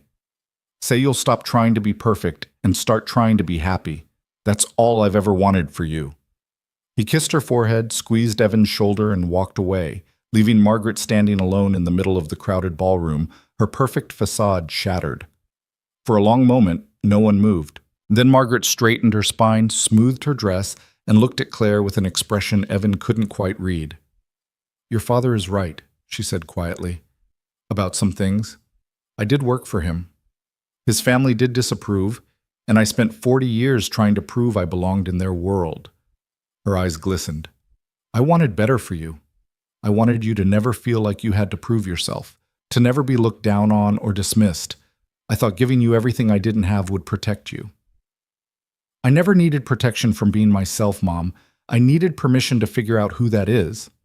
Margaret nodded slowly, something breaking behind her eyes. I see that now. Or I'm trying to. She looked at Evan. I was wrong about you. Not about everything. Workplace relationships are complicated and the power dynamic is real. But I was wrong to assume the worst, to treat you like a threat instead of a person. It wasn't an apology, not quite, but it was closer than Evan had expected. I love your daughter, he said simply. I'm not using her. I'm not after her money. I just want to build something real with her, if she'll let me. If you'll let us try. Margaret was quiet for a long time. Then she said, The offer stands, the money, the job opportunities. Not as a bribe this time, as an apology, for underestimating you both. Thank you, Evan said, but we'll figure out our own path. I expected nothing less. Margaret turned to Claire. I'm sorry, darling, For the pressure, the control, the refusal to see you as anything but my second chance to get life right. You deserve better from your mother. Claire closed the distance between them, hugging Margaret tightly. I love you, Mom, even when you drive me crazy. The feeling is mutual, Margaret said with something like a laugh. Now go dance with your young man. Show everyone you don't care what they think. So they did. Evan led Claire onto the dance floor, pulling her close as a string quartet played something classical and elegant. Around them, Chicago's elite pretended not to stare, but Evan felt their eyes anyway, felt the weight of judgment and curiosity and gossip already forming. You okay? He asked quietly. My mother just publicly backed down, and my father defended us in front of everyone who matters in my professional world. I think I'm in shock. Fair. Also, I'm terrified and relieved, and so in love with you I can barely breathe. Evan pulled her closer, pressing his lips to her temple. Yeah, I know the feeling. They danced until Claire's feet hurt in her designer heels, until the weight of the evening started to lift, until it felt less like a battle and more like a beginning. When they finally left, it was close to midnight, and Sophie was asleep in Claire's guest room with Mr. Elephant tucked under one arm. Mrs. Kozlowski reported that Sophie had been perfect, had asked when Claire would visit their apartment, and had announced that Claire was approved but would need to learn how to make proper pancakes if she was going to be around a lot. I'll start practicing, Claire promised, walking them to the elevator. At the door, Evan turned back. Thank you. For tonight. For being brave. We were brave together, Claire corrected. That's how this works now, right? Yeah. Together. She kissed him goodnight, sweet and full of promise, and Evan carried his sleeping daughter home through empty Chicago streets, feeling like maybe, finally, his life was starting to make sense. But Monday morning would bring new challenges. Decisions about their jobs, their future, how to navigate being together when the entire office would know. Margaret's offer might have changed from bribe to apology, but the complications were still real. The question was whether they were strong enough to face them. Evan was betting they were. Monday morning arrived with the harsh reality of consequences. Evan dropped Sophie at school, fielded her enthusiastic questions about when Claire would come over again, and took the train to Whitman knowing that everything was about to change. The office felt different when he walked in at 8:30. Or maybe he felt different, carrying the weight of Saturday night's public declaration. Either way, he noticed the glances, the whispered conversations that stopped when he passed, the way his desk suddenly felt like center stage in a play he hadn't auditioned for. Claire's door was closed. Her calendar showed she had back-to-back meetings starting at 9, which meant they wouldn't talk until lunch at the earliest.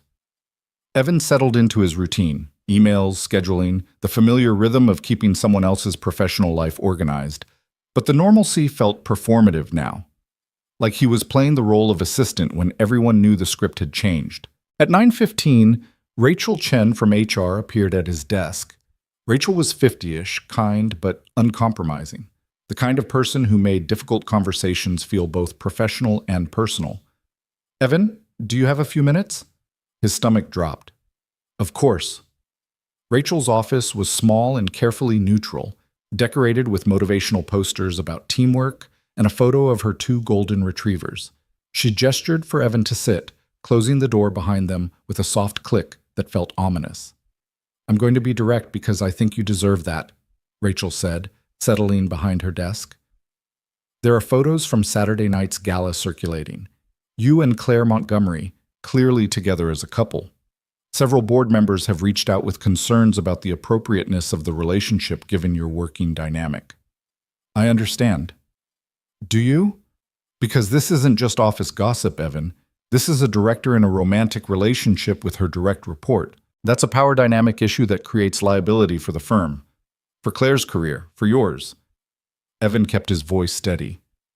We're aware of the complications. We're prepared to address them professionally. Which means what, exactly? One of you resigning, transferring to a different department? Because those are really the only options that eliminate the conflict of interest. Rachel's expression softened. I'm not saying you can't be together. I'm saying you can't be together and maintain this working relationship. Not ethically. I know. Evan had spent most of Sunday thinking through exactly this scenario. I'll resign, today, if necessary. Give 2 weeks' notice, help transition my responsibilities, leave on good terms. You've already decided? Claire's career matters more than mine. She's built something real here, earned every promotion, proven herself 100 times over. I'm not going to be the reason she loses that. Rachel studied him carefully. That's very noble, but have you discussed this with Claire? Because in my experience, making unilateral decisions about a relationship tends to backfire spectacularly. I'm not making a decision for her. I'm making a decision about my own career. If staying here means putting her position at risk, then the choice is obvious. And what will you do? Where will you go? Evan hadn't thought that far ahead. I'll find something. I've got experience, good references. Something will work out. With a 6-year-old daughter depending on you. Rachel's voice was gentle but pointed. Evan, I admire your willingness to sacrifice for Claire, but make sure you're not sacrificing so much that you end up resenting her for it later. That's not fair to either of you. The words hit harder than Evan expected. Because wasn't that exactly what Margaret had warned about? The reality of choosing Claire meaning instability for Sophie, professional setbacks, the slow erosion of the life he'd carefully built? I won't resent her, he said firmly. This is my choice. Nobody's forcing me. If you say so, but talk to Claire before you do anything irreversible. She deserves to be part of this decision. Rachel stood, signaling the conversation was ending. Take the day to think. We'll meet again tomorrow to formalize whatever you decide. And Evan, for what it's worth, I think what you two have is genuine. I just want to make sure it survives the reality check. Evan left Rachel's office feeling like he'd been hollowed out. He made it back to his desk, stared at his computer screen without seeing it, and tried to figure out how to tell Claire he was leaving before she could argue with him about it. His phone buzzed. Claire, my office, now, please.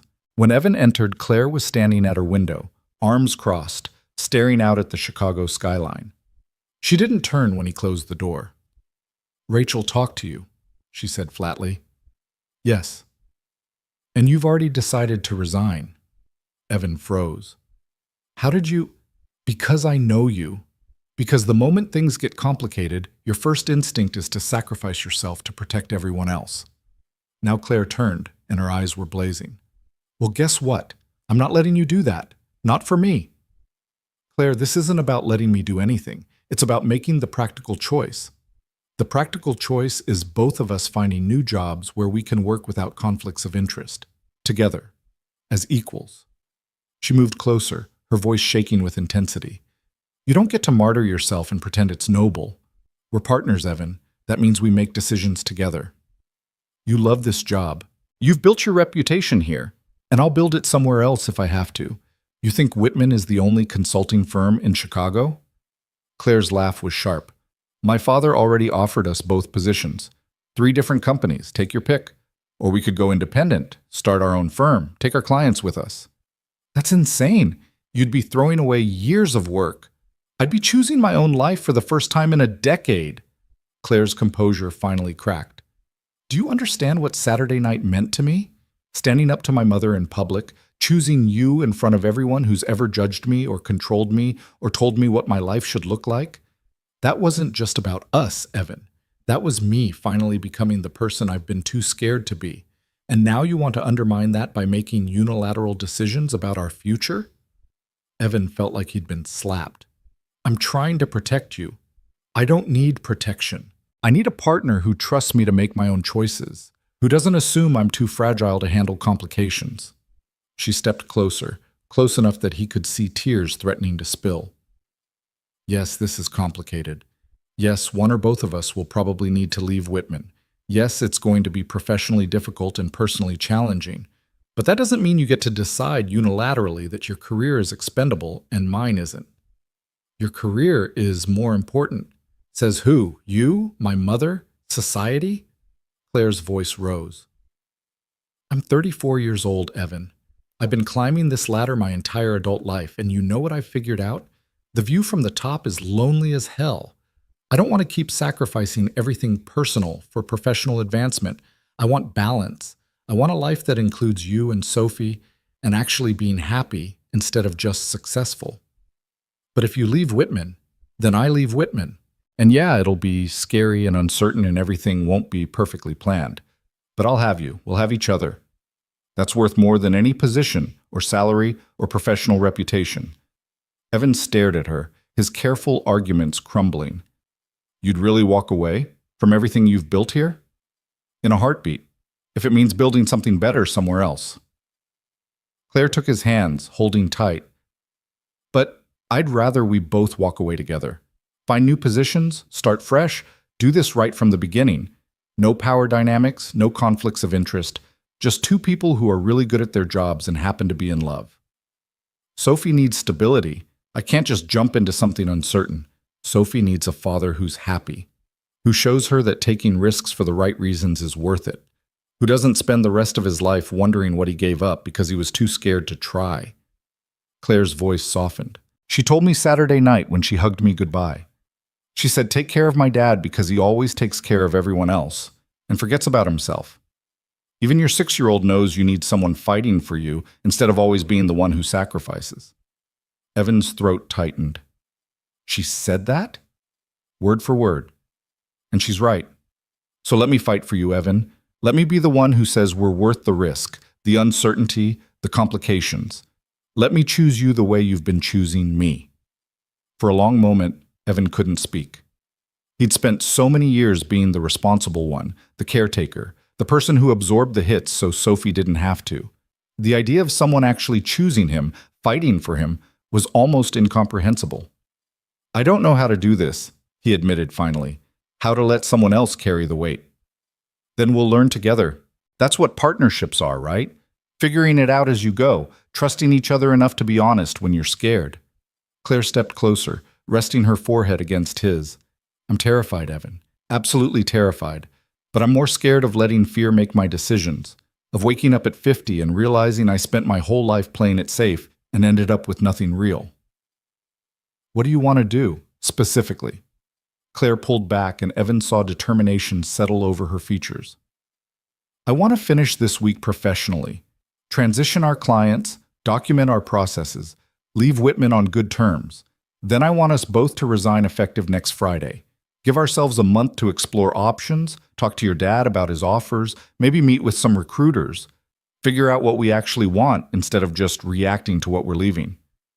And in the meantime, we're professional at work and together everywhere else. We don't hide, but we don't make it harder than it needs to be. And we trust each other, really trust each other. No more unilateral decisions about who sacrifices what. Evan wanted to argue, wanted to insist that his plan was simpler, cleaner, less disruptive to Claire's carefully built career. But looking at her face, fierce and scared and absolutely certain, he realized she was right. Making decisions for her, even well-intentioned ones, was just another form of the control she'd spent Saturday night rejecting. Okay, he said quietly. Together. We do this together. Relief washed over Claire's face. She kissed him, quick and fierce, then stepped back. Good. Now go back to your desk before people start timing how long you've been in here. We've got a week to be consummate professionals before we blow everything up.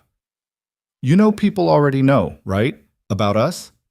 Let them know. Let them gossip. As long as we handle this ethically, what they think doesn't matter. Claire straightened her shoulders, slipping back into Director Montgomery mode. Now get out. I have a 10 o'clock with the Hartley account and I need to prepare. Evan left, his mind spinning with the whiplash of the last 30 minutes. From resignation to partnership, from sacrifice to collaboration, from making decisions alone to actually trusting someone else to carry part of the weight. The rest of the day passed in a blur of normalcy and surreal awareness. Colleagues treated him the same but watched him differently. Meetings happened on schedule but with undercurrents of whispered speculation. Evan did his job flawlessly while planning his exit from it, the cognitive dissonance making everything feel slightly unreal. At lunch, Claire texted, "Dinner tonight? You, me, Sophie?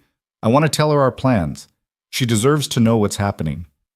Evan stared at the message, warmth spreading through his chest. Claire wasn't just making plans with him, she was including Sophie in them, making decisions that affected all three of them as a unit, not as separate concerns to be managed. She'll love that. Your place or ours? Yours. I want to see where you actually live, where Sophie does her homework and you make terrible pancakes. They're not terrible. They're abstract. We'll see. I'm bringing dessert. That evening, Claire arrived at Evan's apartment in Lincoln Square, carrying bags from a bakery and looking nervous. The building was a 3-story walk-up in a neighborhood that hadn't quite gentrified yet, full of families and old-timers who'd lived there for decades. Evan's apartment was small, 2 bedrooms, 1 bathroom, a kitchen that barely fit 2 people. But it was home. Sophie answered the door before Evan could, launching herself at Claire with enthusiastic abandon. You came! Dad said you were coming, but I didn't totally believe him because sometimes grown-ups say things and then work gets in the way. Well, I'm here, and I brought cupcakes. Claire held up the bakery bag. Chocolate with rainbow sprinkles. I took a guess on the sprinkles. You guessed right. Come see my room. I cleaned it and everything. Evan watched his daughter drag Claire down the narrow hallway, chattering about her solar system project and the new library books she'd gotten and whether Claire thought pterodactyls were technically dinosaurs or not. Claire listened with genuine attention, asking questions, admiring the glow-in-the-dark stars on Sophie's ceiling, examining every stuffed elephant in the collection that had taken over half the bed. This is Mr. Elephant, but this one is Mrs. Elephant, and these are their kids. They have 7 because elephants can have lots of babies in their lifetime. Did you know that? Sophie was in full educational mode, which meant she could talk for hours without pause. I didn't know that, Claire said seriously. 7 seems like a lot to keep track of. That's what Dad says about his emails, but he's really good at organizing things so nothing gets lost. Sophie climbed onto her bed, settling cross-legged with Mr. Elephant in her lap. Are you going to stay for dinner? We're having spaghetti. Dad makes it with the sauce from a jar, but he adds extra garlic, and it's really good. I'd love to stay for dinner. Actually, that's kind of what I wanted to talk to you about. Claire glanced at Evan, who'd been standing in the doorway watching them. Sophie, can your dad and I tell you something important? Sophie's eyes got very serious. Are you breaking up? Because if you are, I'm going to be really disappointed. I already told Mia you were official. We're not breaking up, Evan said quickly, coming to sit on the bed beside them. The opposite, actually. We're making this more official, but that means some things at work are going to change. What things? Claire took a breath. Your dad and I both work at the same company, which was fine when we were just friends, but now that we're dating, it's not appropriate for him to be my assistant anymore. So we've decided that we're both going to leave our jobs and find new ones. Sophie processed this, her face scrunching up in thought. Both of you? At the same time? Yes. We want to make sure there's no weirdness about me being his boss. So we're going to finish this week at our current jobs, then take some time to figure out what comes next. Will you still have money for rent and food and stuff? Evan's heart squeezed at the worry in her voice. Yes, baby. We've got savings, and we'll both find new jobs pretty quickly. Nothing's going to change for us here. You'll still go to the same school, still see all your friends, still have everything you need. But things are changing, Sophie said quietly. You're leaving your job. That's a big deal. What if you can't find a new one? What if everything gets hard like when Mom left? The room went very still. Evan rarely talked about Rachel with Sophie beyond the basics. She'd left. It wasn't Sophie's fault. Sometimes people made choices that hurt, but were still theirs to make. But Sophie was smart enough to remember the hard months after, when money was tight and Evan was scrambling to figure out childcare and work simultaneously. Sophie, look at me. Evan waited until she met his eyes. When your mom left, I was scared. You're right about that. But I also figured it out. We figured it out together, and this is different. I'm not alone this time. Claire and I are making this choice together, and we've got a plan. What plan? We're going to spend the next few weeks looking at different job options. My dad, Claire's grandfather, has already offered us positions at some companies he knows. We'll interview, see what feels right, make sure we find places where we can both be happy and successful. Claire reached out, taking Sophie's hand. And the whole time, we're going to be honest with you about what's happening. No secrets, no surprises. You're part of this family, which means you get to know what's going on. I'm part of the family? Sophie's voice was small, hopeful. If you want to be. I know it's fast, And I know this is all new, but your dad and I are serious about each other, which means I'm serious about you too. Claire squeezed her hand. I'm not trying to replace your mom or be something I'm not, but I'd really like to be someone you can count on. Someone who shows up and keeps promises and is here for the important stuff. Sophie was quiet for a long moment, picking at the hem of Mr. Elephant's worn ear. Then she said, Mia's dad's girlfriend promised she'd come to Mia's dance recital, and then she didn't because she had work. Mia was really sad. That's awful. I'm sorry that happened to her. Will you do that? Promise stuff and then not show up? Claire met Sophie's eyes steadily. I can't promise I'll be perfect. Sometimes work happens or emergencies come up, but I can promise that if I say I'll be somewhere, I'll do everything in my power to be there. And if something comes up that I can't control, I'll tell you the truth instead of making excuses. Does that sound fair? Sophie considered this with 6-year-old solemnity. I guess that's the best anyone can promise. Dad does that. He always tells me the truth even when it's hard. Your dad is very smart. I'm trying to learn from him. Okay, but you still need to learn to make pancakes.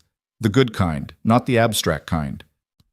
Both adults laughed, the tension in the room breaking. Sophie launched into an explanation of proper pancake technique that involved very specific ratios and the importance of not overstirring the batter, and Claire listened like Sophie was explaining nuclear physics, taking mental notes and asking clarifying questions. They made spaghetti together, all three of them in the tiny kitchen, bumping into each other and laughing when Claire nearly dropped the entire jar of sauce. Sophie appointed herself head of garlic management and took the job very seriously, measuring out exact amounts and explaining why too much garlic was almost as bad as too little. Over dinner, they talked about everything and nothing. Sophie's upcoming field trip to the planetarium, Claire's ongoing battle with her office's terrible coffee maker, whether pizza or spaghetti was the superior food group. Easy conversation, the kind that happened when people genuinely enjoyed each other's company instead of performing connection. After Sophie was in bed, after teeth brushing and story reading and 3 attempts at 1 more minute, Evan and Claire settled on his worn couch with the cupcakes Claire had brought. Your apartment is nice, Claire said, pulling her legs underneath her. It feels like a home, like people actually live here and aren't afraid to mess things up. That's diplomatic code for small and cluttered. It's code for lived in and loved. My place feels like a museum. This feels like a place where Sophie can be a kid and you can be yourself. She took a bite of cupcake. I want that. The realness of it. The way you two are together. You're part of that now, if you want to be. I do. So much it scares me. Claire set down her cupcake.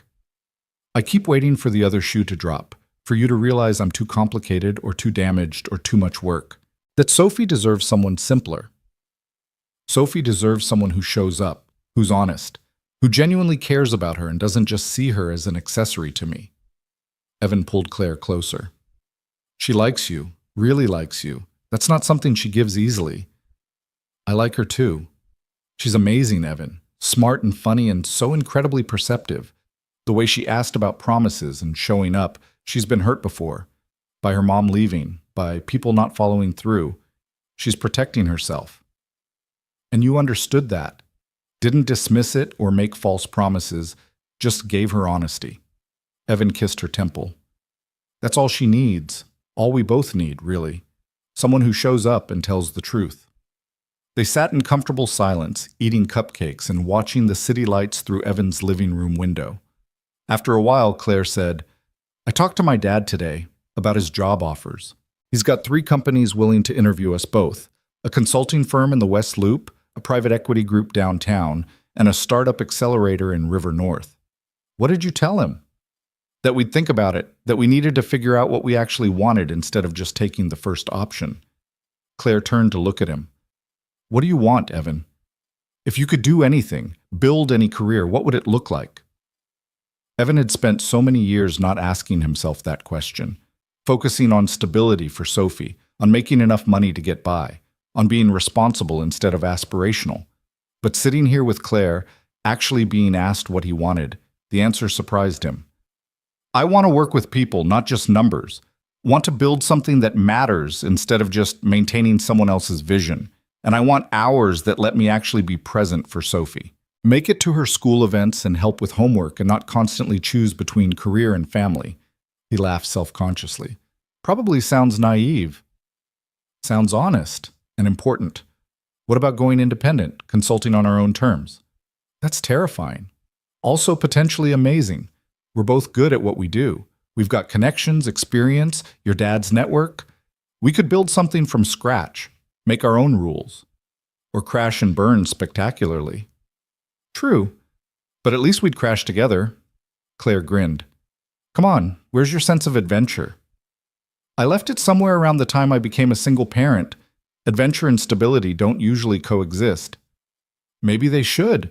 Maybe Sophie would benefit from seeing her dad take calculated risks and build something he's proud of instead of just surviving.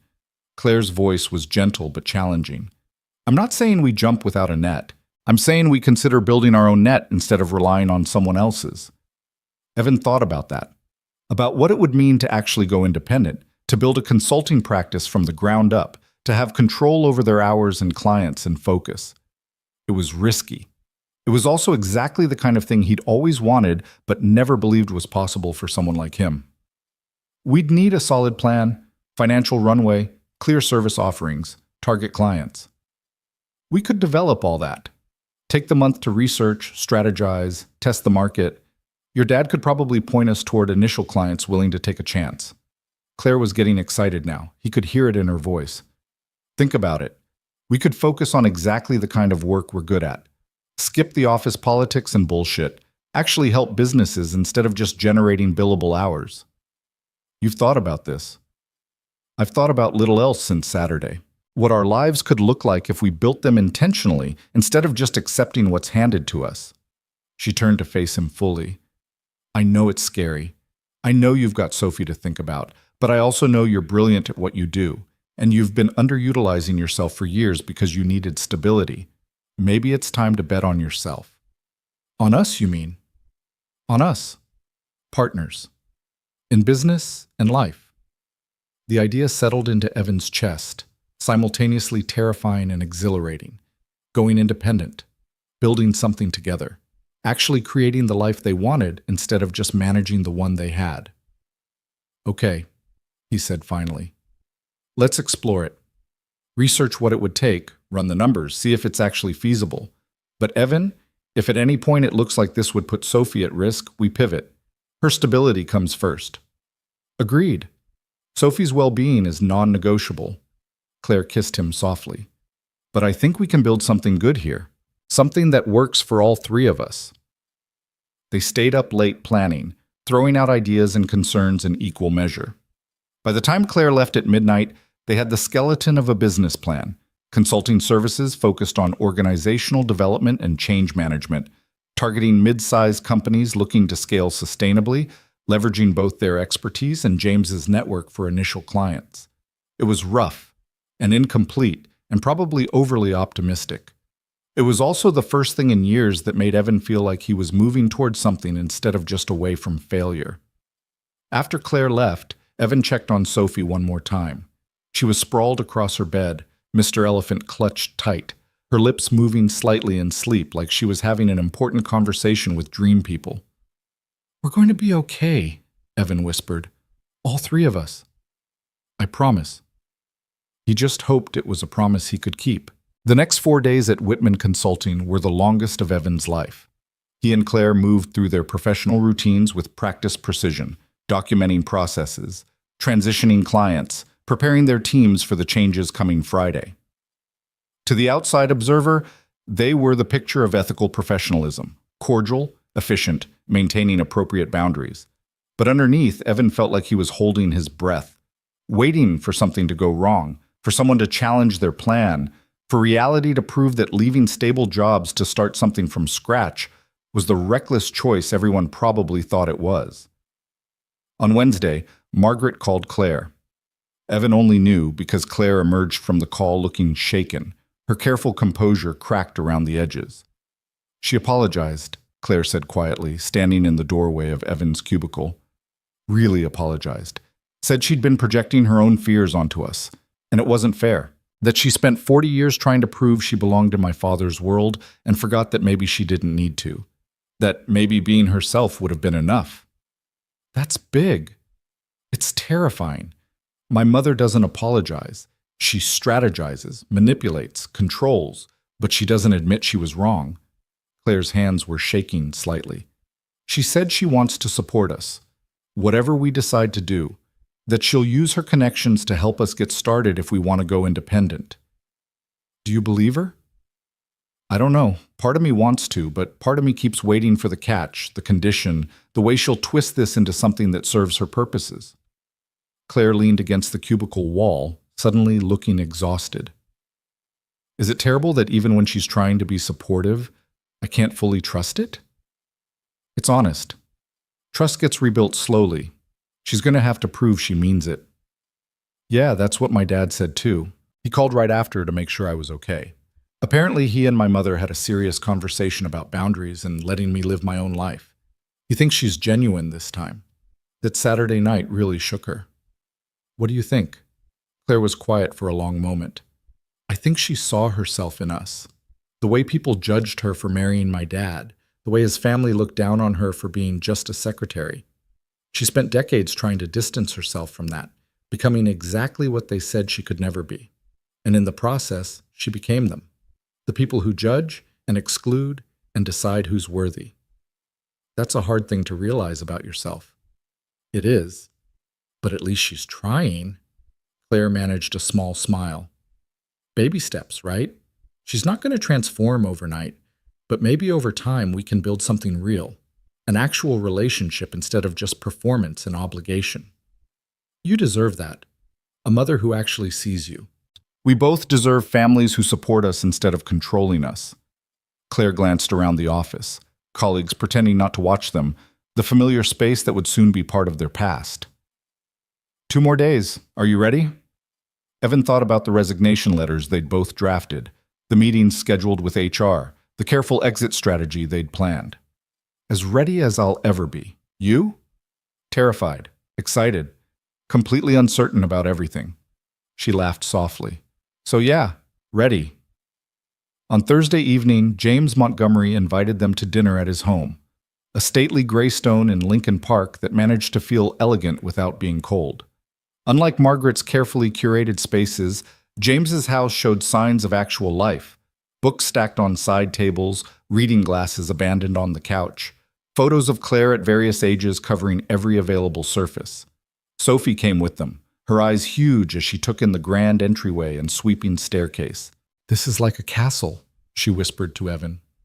Just a big old house, James said, overhearing. He crouched down to Sophie's level, extending his hand formally. You must be Sophie. I'm James, Claire's father. I've heard wonderful things about you. Sophie shook his hand solemnly. I'm Sophie Catherine Brooks. I'm 6 3/4. Are you really okay with my dad dating Claire? Because some grown-ups say they're okay with things, but they're actually not, and it causes problems later. James laughed, a genuine, delighted sound. I really am okay with it. More than okay. I think your dad is exactly the kind of person Claire needs in her life. Someone honest and kind who doesn't care about impressing people. Good, because he's the best, even though his pancakes are weird-shaped. I've heard about these infamous pancakes. Perhaps your dad could teach me his technique sometime. They're not a technique, they're a mistake, Sophie said seriously. But we eat them anyway because love is about accepting imperfections. Evan felt his face heat. Sophie, where did you hear that? Mrs. K said it about her husband's cooking. I thought it applied to pancakes too. James stood, still grinning. I like you, Sophie Catherine Brooks. You tell the truth, that's a rare quality. Dinner was casual. Pizza because James had asked Sophie what she wanted and she'd been honest. And the conversation flowed easily. James asked Sophie about school and space and her elephant collection with genuine interest, not the performative attention some adults gave children. He asked Evan about his background, his plans, his concerns about going independent, and actually listened to the answers instead of waiting to dispense advice. You're worried about stability, James said when Sophie had wandered off to examine the extensive library. That's smart, especially with a daughter depending on you. But you're also underselling your own capabilities. Claire tells me you've been essentially running her professional life for 2 years, anticipating needs, managing crises, keeping impossible schedules functional. Those are exactly the skills independent consultants need. It's different when it's your own business, your own risk. It is, but it's also more rewarding, and you won't be alone. Claire's brilliant at strategy and client relations. You're exceptional at execution and operations. Together, you cover most of what a consulting practice needs. James leaned back in his chair.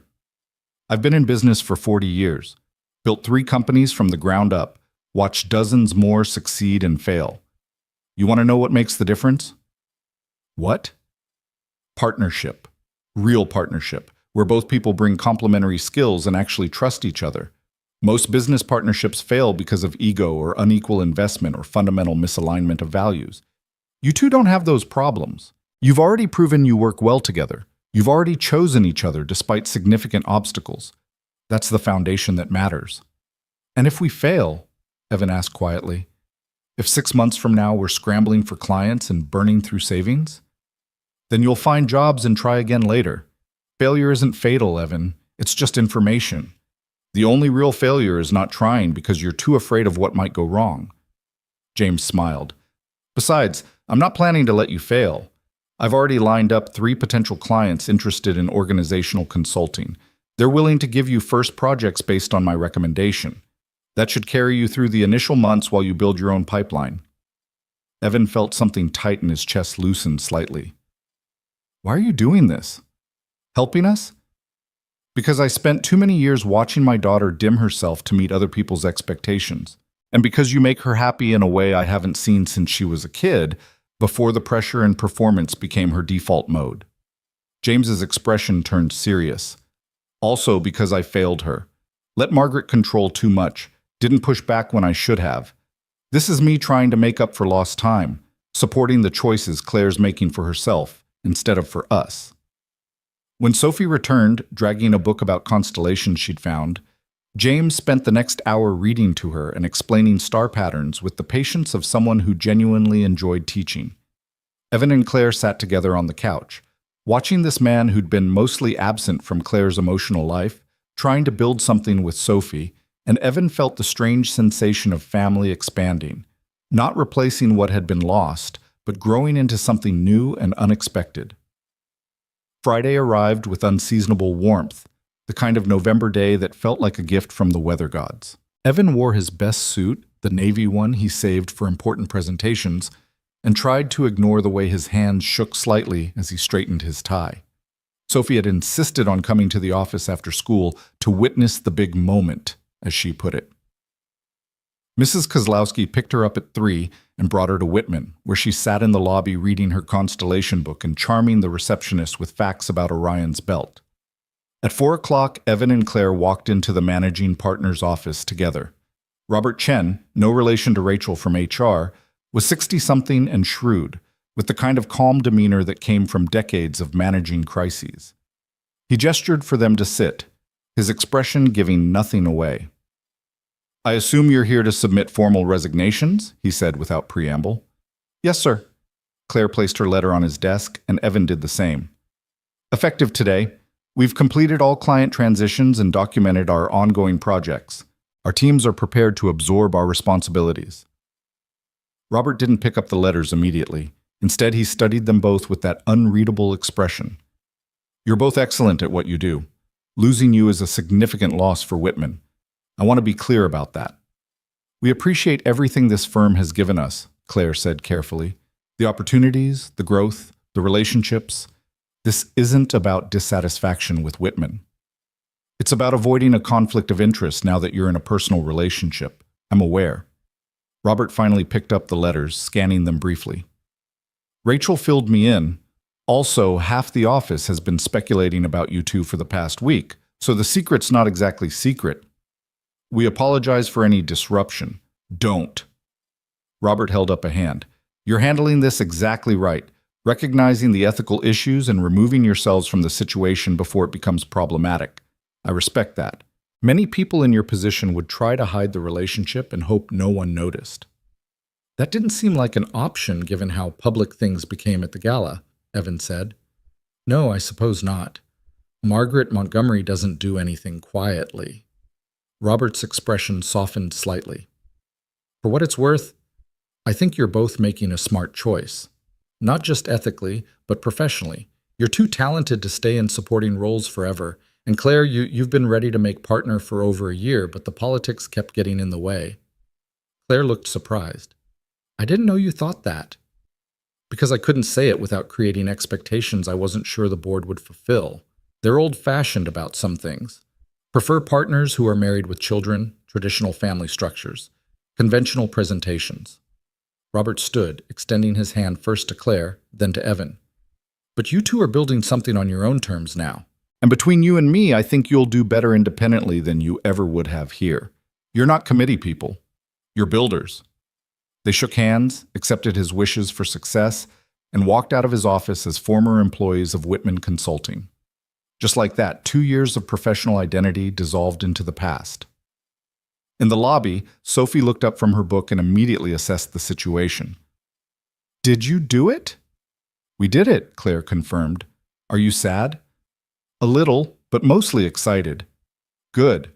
Because being sad about the right choices doesn't make sense. That's what Dad says anyway. Sophie stood, tucking her book into her backpack. So what happens now? Now we go celebrate, Evan said. Ice cream sound good? Ice cream always sounds good. Can we go to Scoops and Dreams so I can tell Mrs. Kim the news? They walked to the ice cream shop through the cooling evening, Chicago turning golden in the late afternoon sun. Mrs. Kim greeted them with her usual warmth, immediately noticing something had changed. You look different, she said, studying Evan and Claire. Happy different. What happened? We quit our jobs, Sophie announced proudly. Both of them. They're going to start their own business together. Mrs. Kim's eyebrows rose, but she was smiling. Very brave. Also very American. In Korea, we keep stable jobs forever, but here everyone wants to be entrepreneur. She started making their usual orders without asking. You will be successful, I can tell. You have good energy together. Thank you, Mrs. Kim, Claire said. That means a lot. Of course it does. I am excellent judge of character. Been running this shop for 32 years. I see everything. You two are good match. And this one, she pointed at Sophie, is good kid, smart, asks good questions. Not like some children who just want candy and make noise. They sat at their usual spot outside, eating ice cream and watching the neighborhood come alive with Friday evening energy. Families heading home from work and school, couples on early dates, the rhythm of normal life continuing all around them while their own lives balanced on the edge of something completely new. Are you scared? Sophie asked suddenly, looking at Claire. Terrified. In the best way. That's good. Dad says being scared means you're doing something that matters. If you're not scared, you're probably not trying hard enough. Evan laughed. I don't remember saying it exactly like that. You said it when I was scared about starting first grade. You said being brave doesn't mean you're not scared. It means you do the thing anyway, because it's important. Sophie took a thoughtful lick of her ice cream. Starting a business is like first grade, new and scary, but also exciting. When did you get so wise? Claire asked. I've always been wise. Adults just don't usually listen. Sophie said it completely matter-of-factly, and both Evan and Claire dissolved into laughter. That weekend, they worked. Not at Whitman, but in Evan's small apartment. Papers spread across the kitchen table while Sophie built elaborate blanket forts and occasionally offered business advice that was surprisingly sound for a 6-year-old.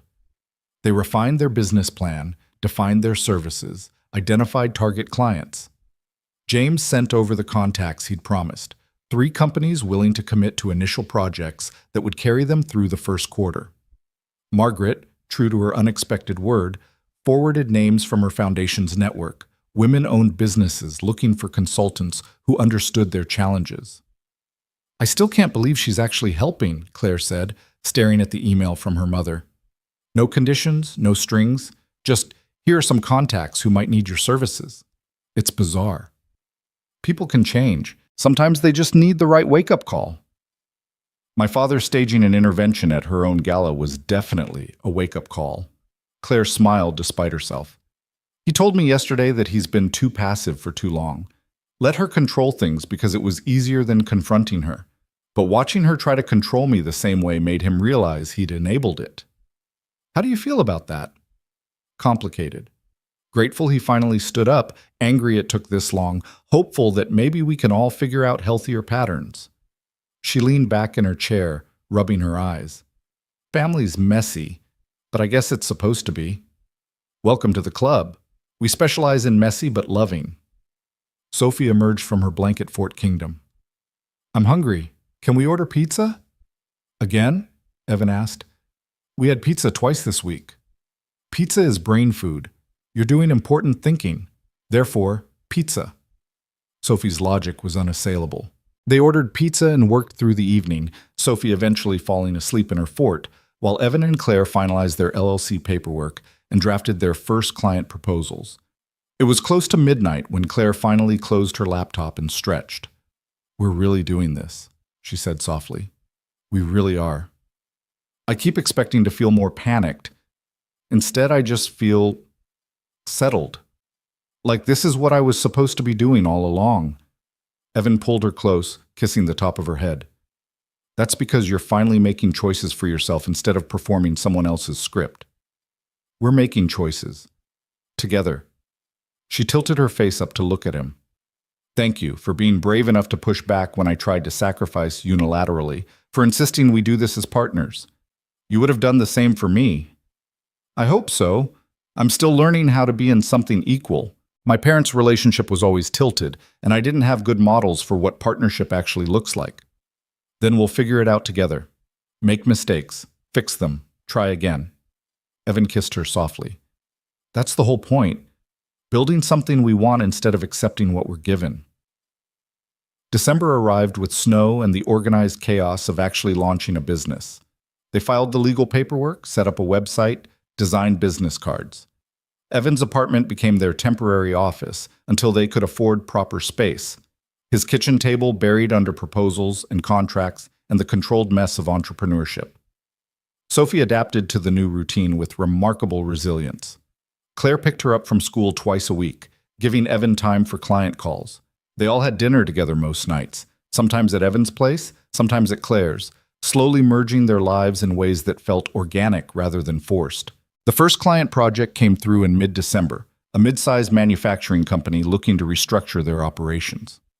Evan and Claire worked seamlessly together, his operational expertise complementing her strategic vision. The client was delighted, immediately signing them for a second phase and referring them to 2 other companies.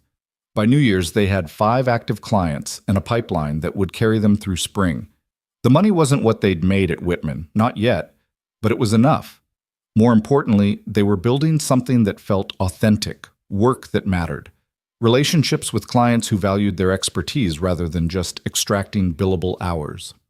Margaret invited them to Christmas dinner, her, James, Claire, Evan, and Sophie, all sitting around the formal dining table in Margaret's pristine home, eating catered food and attempting family dynamics that were still awkward but genuinely trying. Margaret asked Sophie about school and actually listened to the answers. James told stories about Claire as a child that made her laugh and cringe in equal measure. It wasn't perfect, but it was real. I'm proud of you, Margaret said quietly to Claire while Evan and James were helping Sophie construct a gingerbread house in the kitchen. For choosing what you wanted. For standing up to me. For building something on your own terms. Thank you, Claire said carefully, still not quite trusting this version of her mother. I mean it. I spent so long trying to protect you from being judged the way I was that I became the person doing the judging. Your father was right to call me out on it. Margaret's hands twisted in her lap, an unusual show of nervousness. I'm trying to be different, to support you instead of control you. It's harder than I expected. Change is hard, but you're doing it. That's what matters. Am I? Because some days I catch myself wanting to criticize your choices, or tell you how to run your business, or judge Evan for not meeting some arbitrary standard I've constructed. Margaret looked at her daughter fully. But then I remember how happy you are. Really happy, for the first time in years. And I realize my standards don't matter nearly as much as your joy. Claire felt tears prick her eyes. Mom, That might be the nicest thing you've ever said to me. Well, don't get used to it. I'm still learning. But Margaret smiled, and it reached her eyes. He's good for you, Evan. He sees you for who you are instead of who he wants you to be. That's rare. I know. I'm lucky. You're both lucky. He found someone who challenges him to want more instead of settling. You found someone who grounds you when you spiral into work obsession. That's partnership. Margaret paused. I wish I'd had that with your father. We love each other, but it's always felt like a negotiation. You two look like teammates. We're trying to be. Keep trying. It's worth it. In March, on a Saturday morning that felt more like spring than winter, Evan and Claire signed a lease on a small office space in Wicker Park. 2 rooms, exposed brick, windows that let in good light. It wasn't fancy, but it was theirs. Sophie helped them move in, directing where furniture should go with the authority of a tiny interior designer. The couch goes there so you can see out the window when you need thinking breaks. And you need plants. Plants make offices feel less serious. Where did you learn that? Claire asked, amused. Mrs. K has plants everywhere, and she's very successful at ice cream. I extrapolated. They bought plants.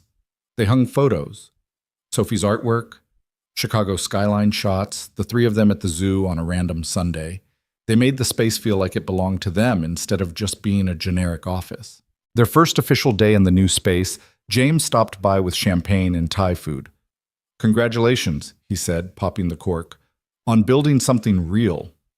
Thank you, Claire said, hugging her father, for everything, the connections, the support, the intervention at the gala. I should have intervened years ago, but at least I'm here now. James poured champagne for the adults and sparkling cider for Sophie. To Brooks and Montgomery Consulting, may you stay small enough to care and successful enough to thrive. Brooks and Montgomery, Evan asked. I thought we agreed on Montgomery and Brooks. We did, but Sophie said alphabetical order makes more sense, and I've learned not to argue with her logic. They toasted to new beginnings and calculated risks and partnership in all its forms. Sophie made a speech about how proud she was of them for being brave, and everyone pretended not to tear up. That night, after Sophie was asleep and they were back at Evan's apartment, Claire said, I want to tell you something. Okay. Evan settled beside her on the couch, immediately alert to the seriousness in her tone. When my mother first tried to buy you off, when she said all those things about you not being right for me, there was this tiny part of me that wondered if she was correct. Not about you being opportunistic or using me, but about the complications being too much. About us being from such different worlds that we'd never really fit. Claire took his hand. I'm telling you this because I want you to know that I don't wonder anymore. The last 4 months have proved that we don't just fit. We're better together than we ever were separately. And I'm not just talking about work. What are you talking about? Claire took a breath, and Evan saw vulnerability and certainty warring on her face. I'm talking about the fact that I want this permanently. You, me, Sophie. I want to build a life together, not just a business. I want Sunday mornings and terrible pancakes and homework help and all the complicated, messy, beautiful reality of actually being a family. Evan's heart was hammering. Claire, I know it's fast. I know we've only been together since November. But I also know that I've never been more sure of anything in my life. You're it for me, Evan. You and Sophie. You're my family. You're ours too, Evan said, his voice rough with emotion. You've been ours since that first Friday night when you trusted me enough to ask for help. Since Sophie interrogated you about your intentions, and you took her seriously instead of dismissing her concerns. Since you chose us over every comfortable option your mother dangled in front of you. So what do we do about it? What do you want to do? Claire reached into her pocket and pulled out a small box. Evan's breath caught. She opened it to reveal 2 rings, one larger, one smaller. I know traditionally, the man proposes, but I've never been very good at traditional, and I wanted to include Sophie in this because she's part of what we're building. Claire's hands were shaking slightly. So here's what I'm thinking.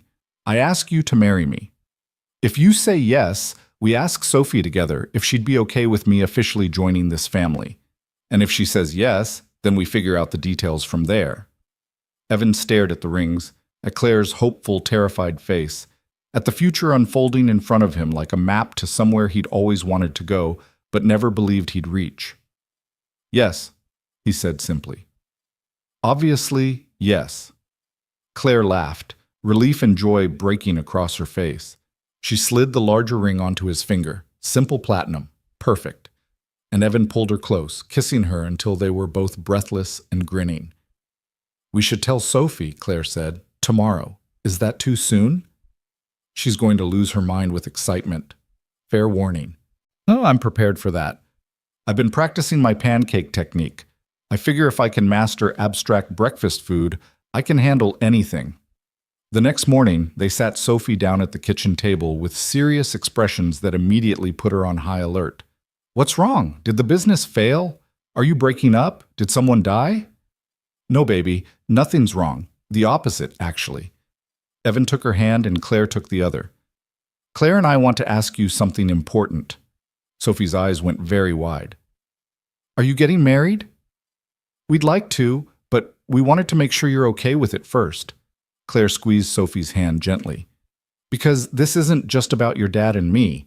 It's about all three of us becoming an official family, and that's a big change. So we need to know how you feel about it. Sophie was quiet for a long moment, her serious face scrunching up in thought. Then she said, Can I ask some questions first? Of course, Evan said, and ask anything. Okay. First question. Claire, are you going to try to be my new mom? No. You had a mom who made choices that hurt, but she's still your mom. I'm not trying to replace her or erase her. I'm just trying to be someone else who loves you and shows up for you, an extra person in your corner. Sophie nodded, considering. Second question. What happens if you guys get in fights? Will you get divorced like my parents did? We'll definitely fight sometimes. All couples do, but we'll work through it together instead of giving up. And we'll always make sure you know that our fights aren't your fault or responsibility. Claire's voice was gentle but honest. I can't promise we'll never have hard times, but I can promise we'll face them together instead of running away.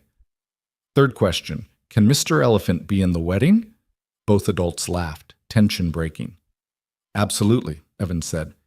Mr. Elephant can have a very important role. Okay. Last question.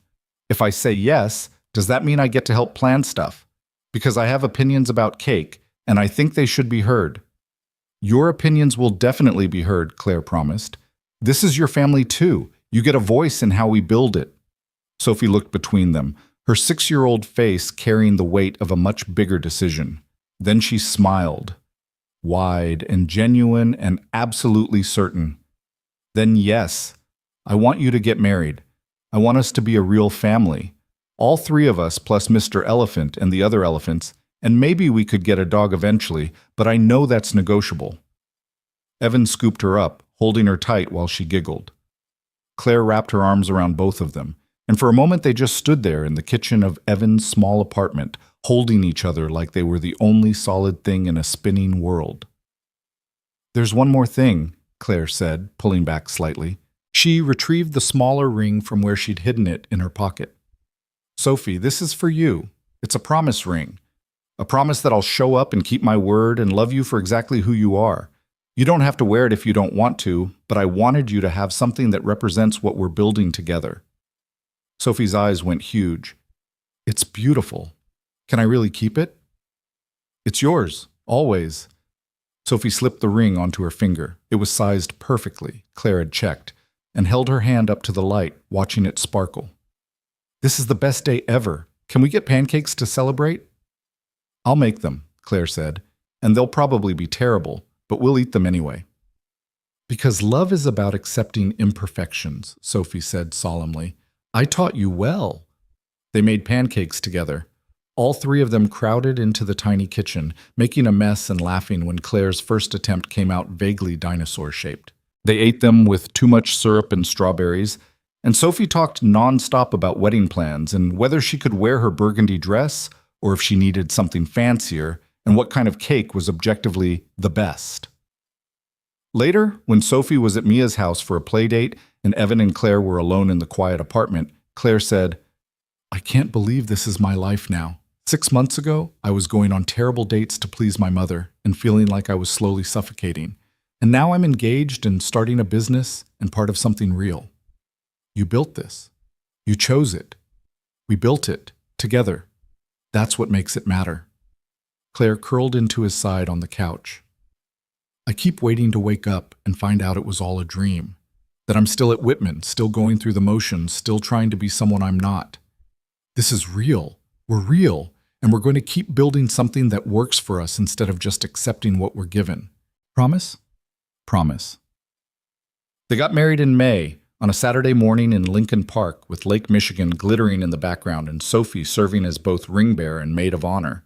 It was small, just James and Margaret, Sophie's grandparents on Rachel's side, who'd stayed close despite the divorce, a handful of friends, Mrs. Kozlowski, who cried through the entire ceremony, and Mrs. Kim, who brought ice cream for the reception because wedding cake is fine, but ice cream is celebration. Margaret had helped plan without trying to control, suggesting vendors when asked but respecting Claire's choices when they differed from her own taste. James walked Claire down the aisle with visible pride, and when he placed her hand in Evan's, he whispered, "Take care of each other." "We will," they said together.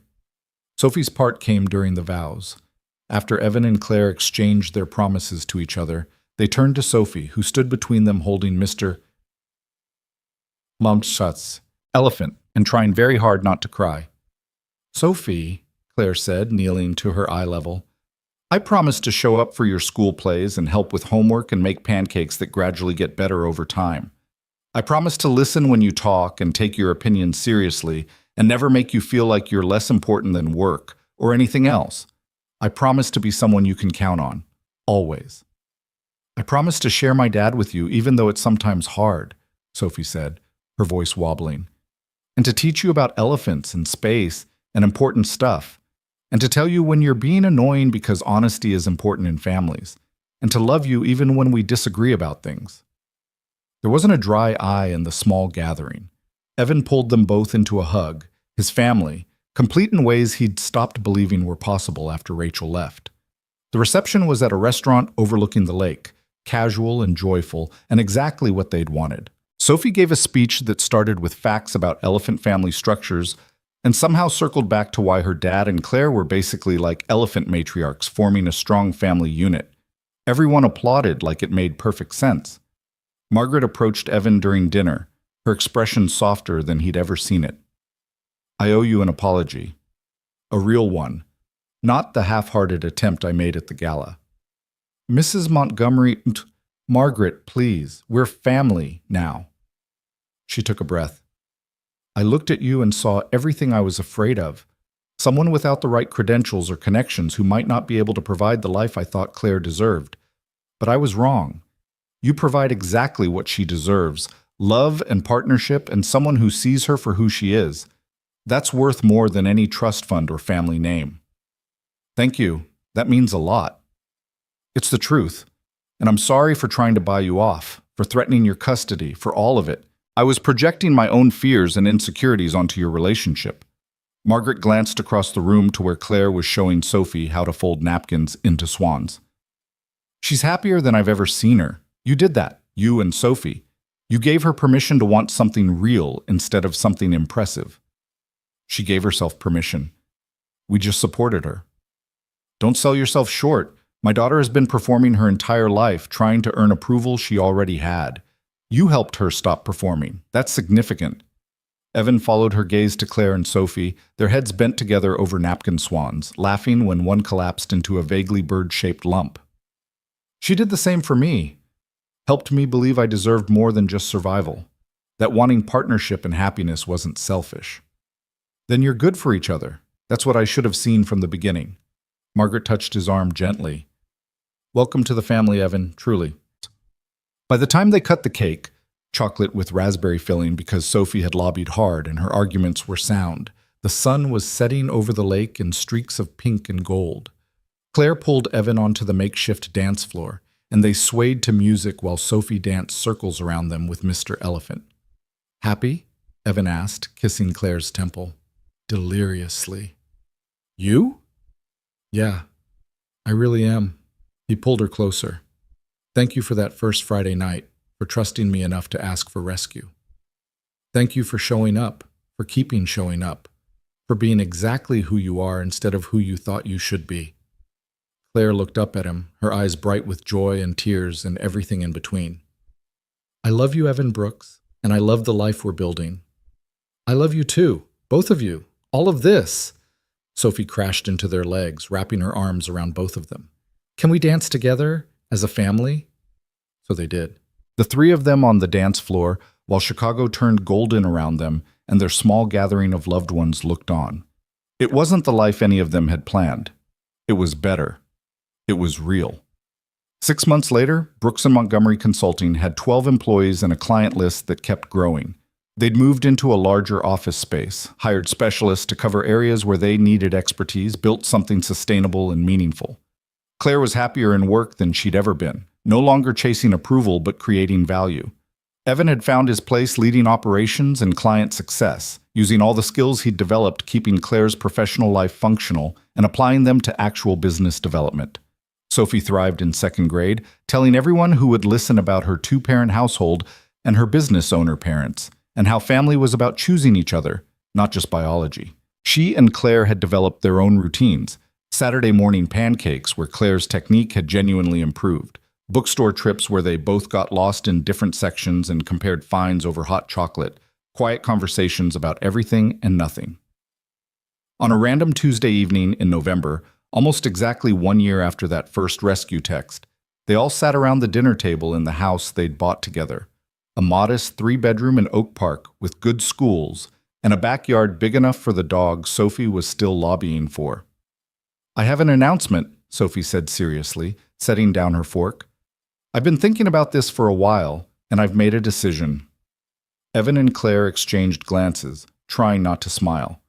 Sophie's announcements were always delivered with the gravity of someone declaring war. Okay, Claire said. What's your decision? I want to officially change my name. Not my first name, that's mine, but I want my last name to be Brooks Montgomery. Like the business. Because that's who we are now. A hyphenated family. Evan felt his throat tighten. Sophie, you don't have to do that. You're already part of this family. I know I don't have to. I want to, because names are important, and I want mine to show that I belong to both of you. Is that okay? Claire's eyes were bright with tears. That's more than okay. That's perfect. Good. I already researched the process. We need to file paperwork with the court, and it costs like $80, but I have $63 in my savings from birthday money, so I can contribute. How did you research the legal process? Evan asked, torn between pride and alarm. Internet. Also, Mrs. K's nephew is a lawyer, and he explained it to me. Sophie took another bite of pasta, completely matter-of-fact about having organized her own name change. So can we do it? Yeah, baby, we can do it. Excellent. Now can someone pass the Parmesan? I require additional cheese for my announcement celebration. Later, after Sophie was in bed, Evan and Claire stood in their backyard looking up at the stars. It was cold enough that they could see their breath, but neither of them wanted to go inside yet. A year ago, I was sitting at a terrible date wondering how I'd gotten so lost, Claire said quietly. And now I'm here, married to you, partnered in business, Sophie's co-parent, building something real. It's surreal. You weren't lost. You were just waiting for the right emergency. Best emergency I ever had. She leaned against him, fitting perfectly into his side. Think we'll make it? Long term, I mean. Through all the complications and challenges and reality of life? Yeah, I think we will. Because we chose this, not because it was easy or expected or what anyone else wanted, because it was real and worth fighting for. Evan kissed the top of her head. Plus, we've got Sophie keeping us honest. Nothing survives brutal 6-year-old honesty without being pretty solid. 7 next month. She'll be even more formidable at 7. Terrifying thought. They stood in comfortable silence, watching clouds drift across the moon, breathing in sync. Somewhere in the house, Sophie was probably asleep with Mr. Elephant, dreaming of space and elephants and the family she'd helped build through sheer force of will and excellent communication skills. We should go in, Claire said eventually. Early client meeting tomorrow. 5 more minutes. Okay, 5 more minutes. They took 10, stealing time the way they'd learned to steal moments throughout their chaotic lives. Because that was the thing about building something real. You had to tend it, protect it, make space for it even when everything else demanded attention. They'd learned that lesson well. Through Friday night rescues and public confrontations and the hard work of actually choosing each other every day. Through building a business and a family and a life that looked nothing like what anyone expected, but everything like what they needed. And every day, they kept choosing, kept showing up, kept building, together.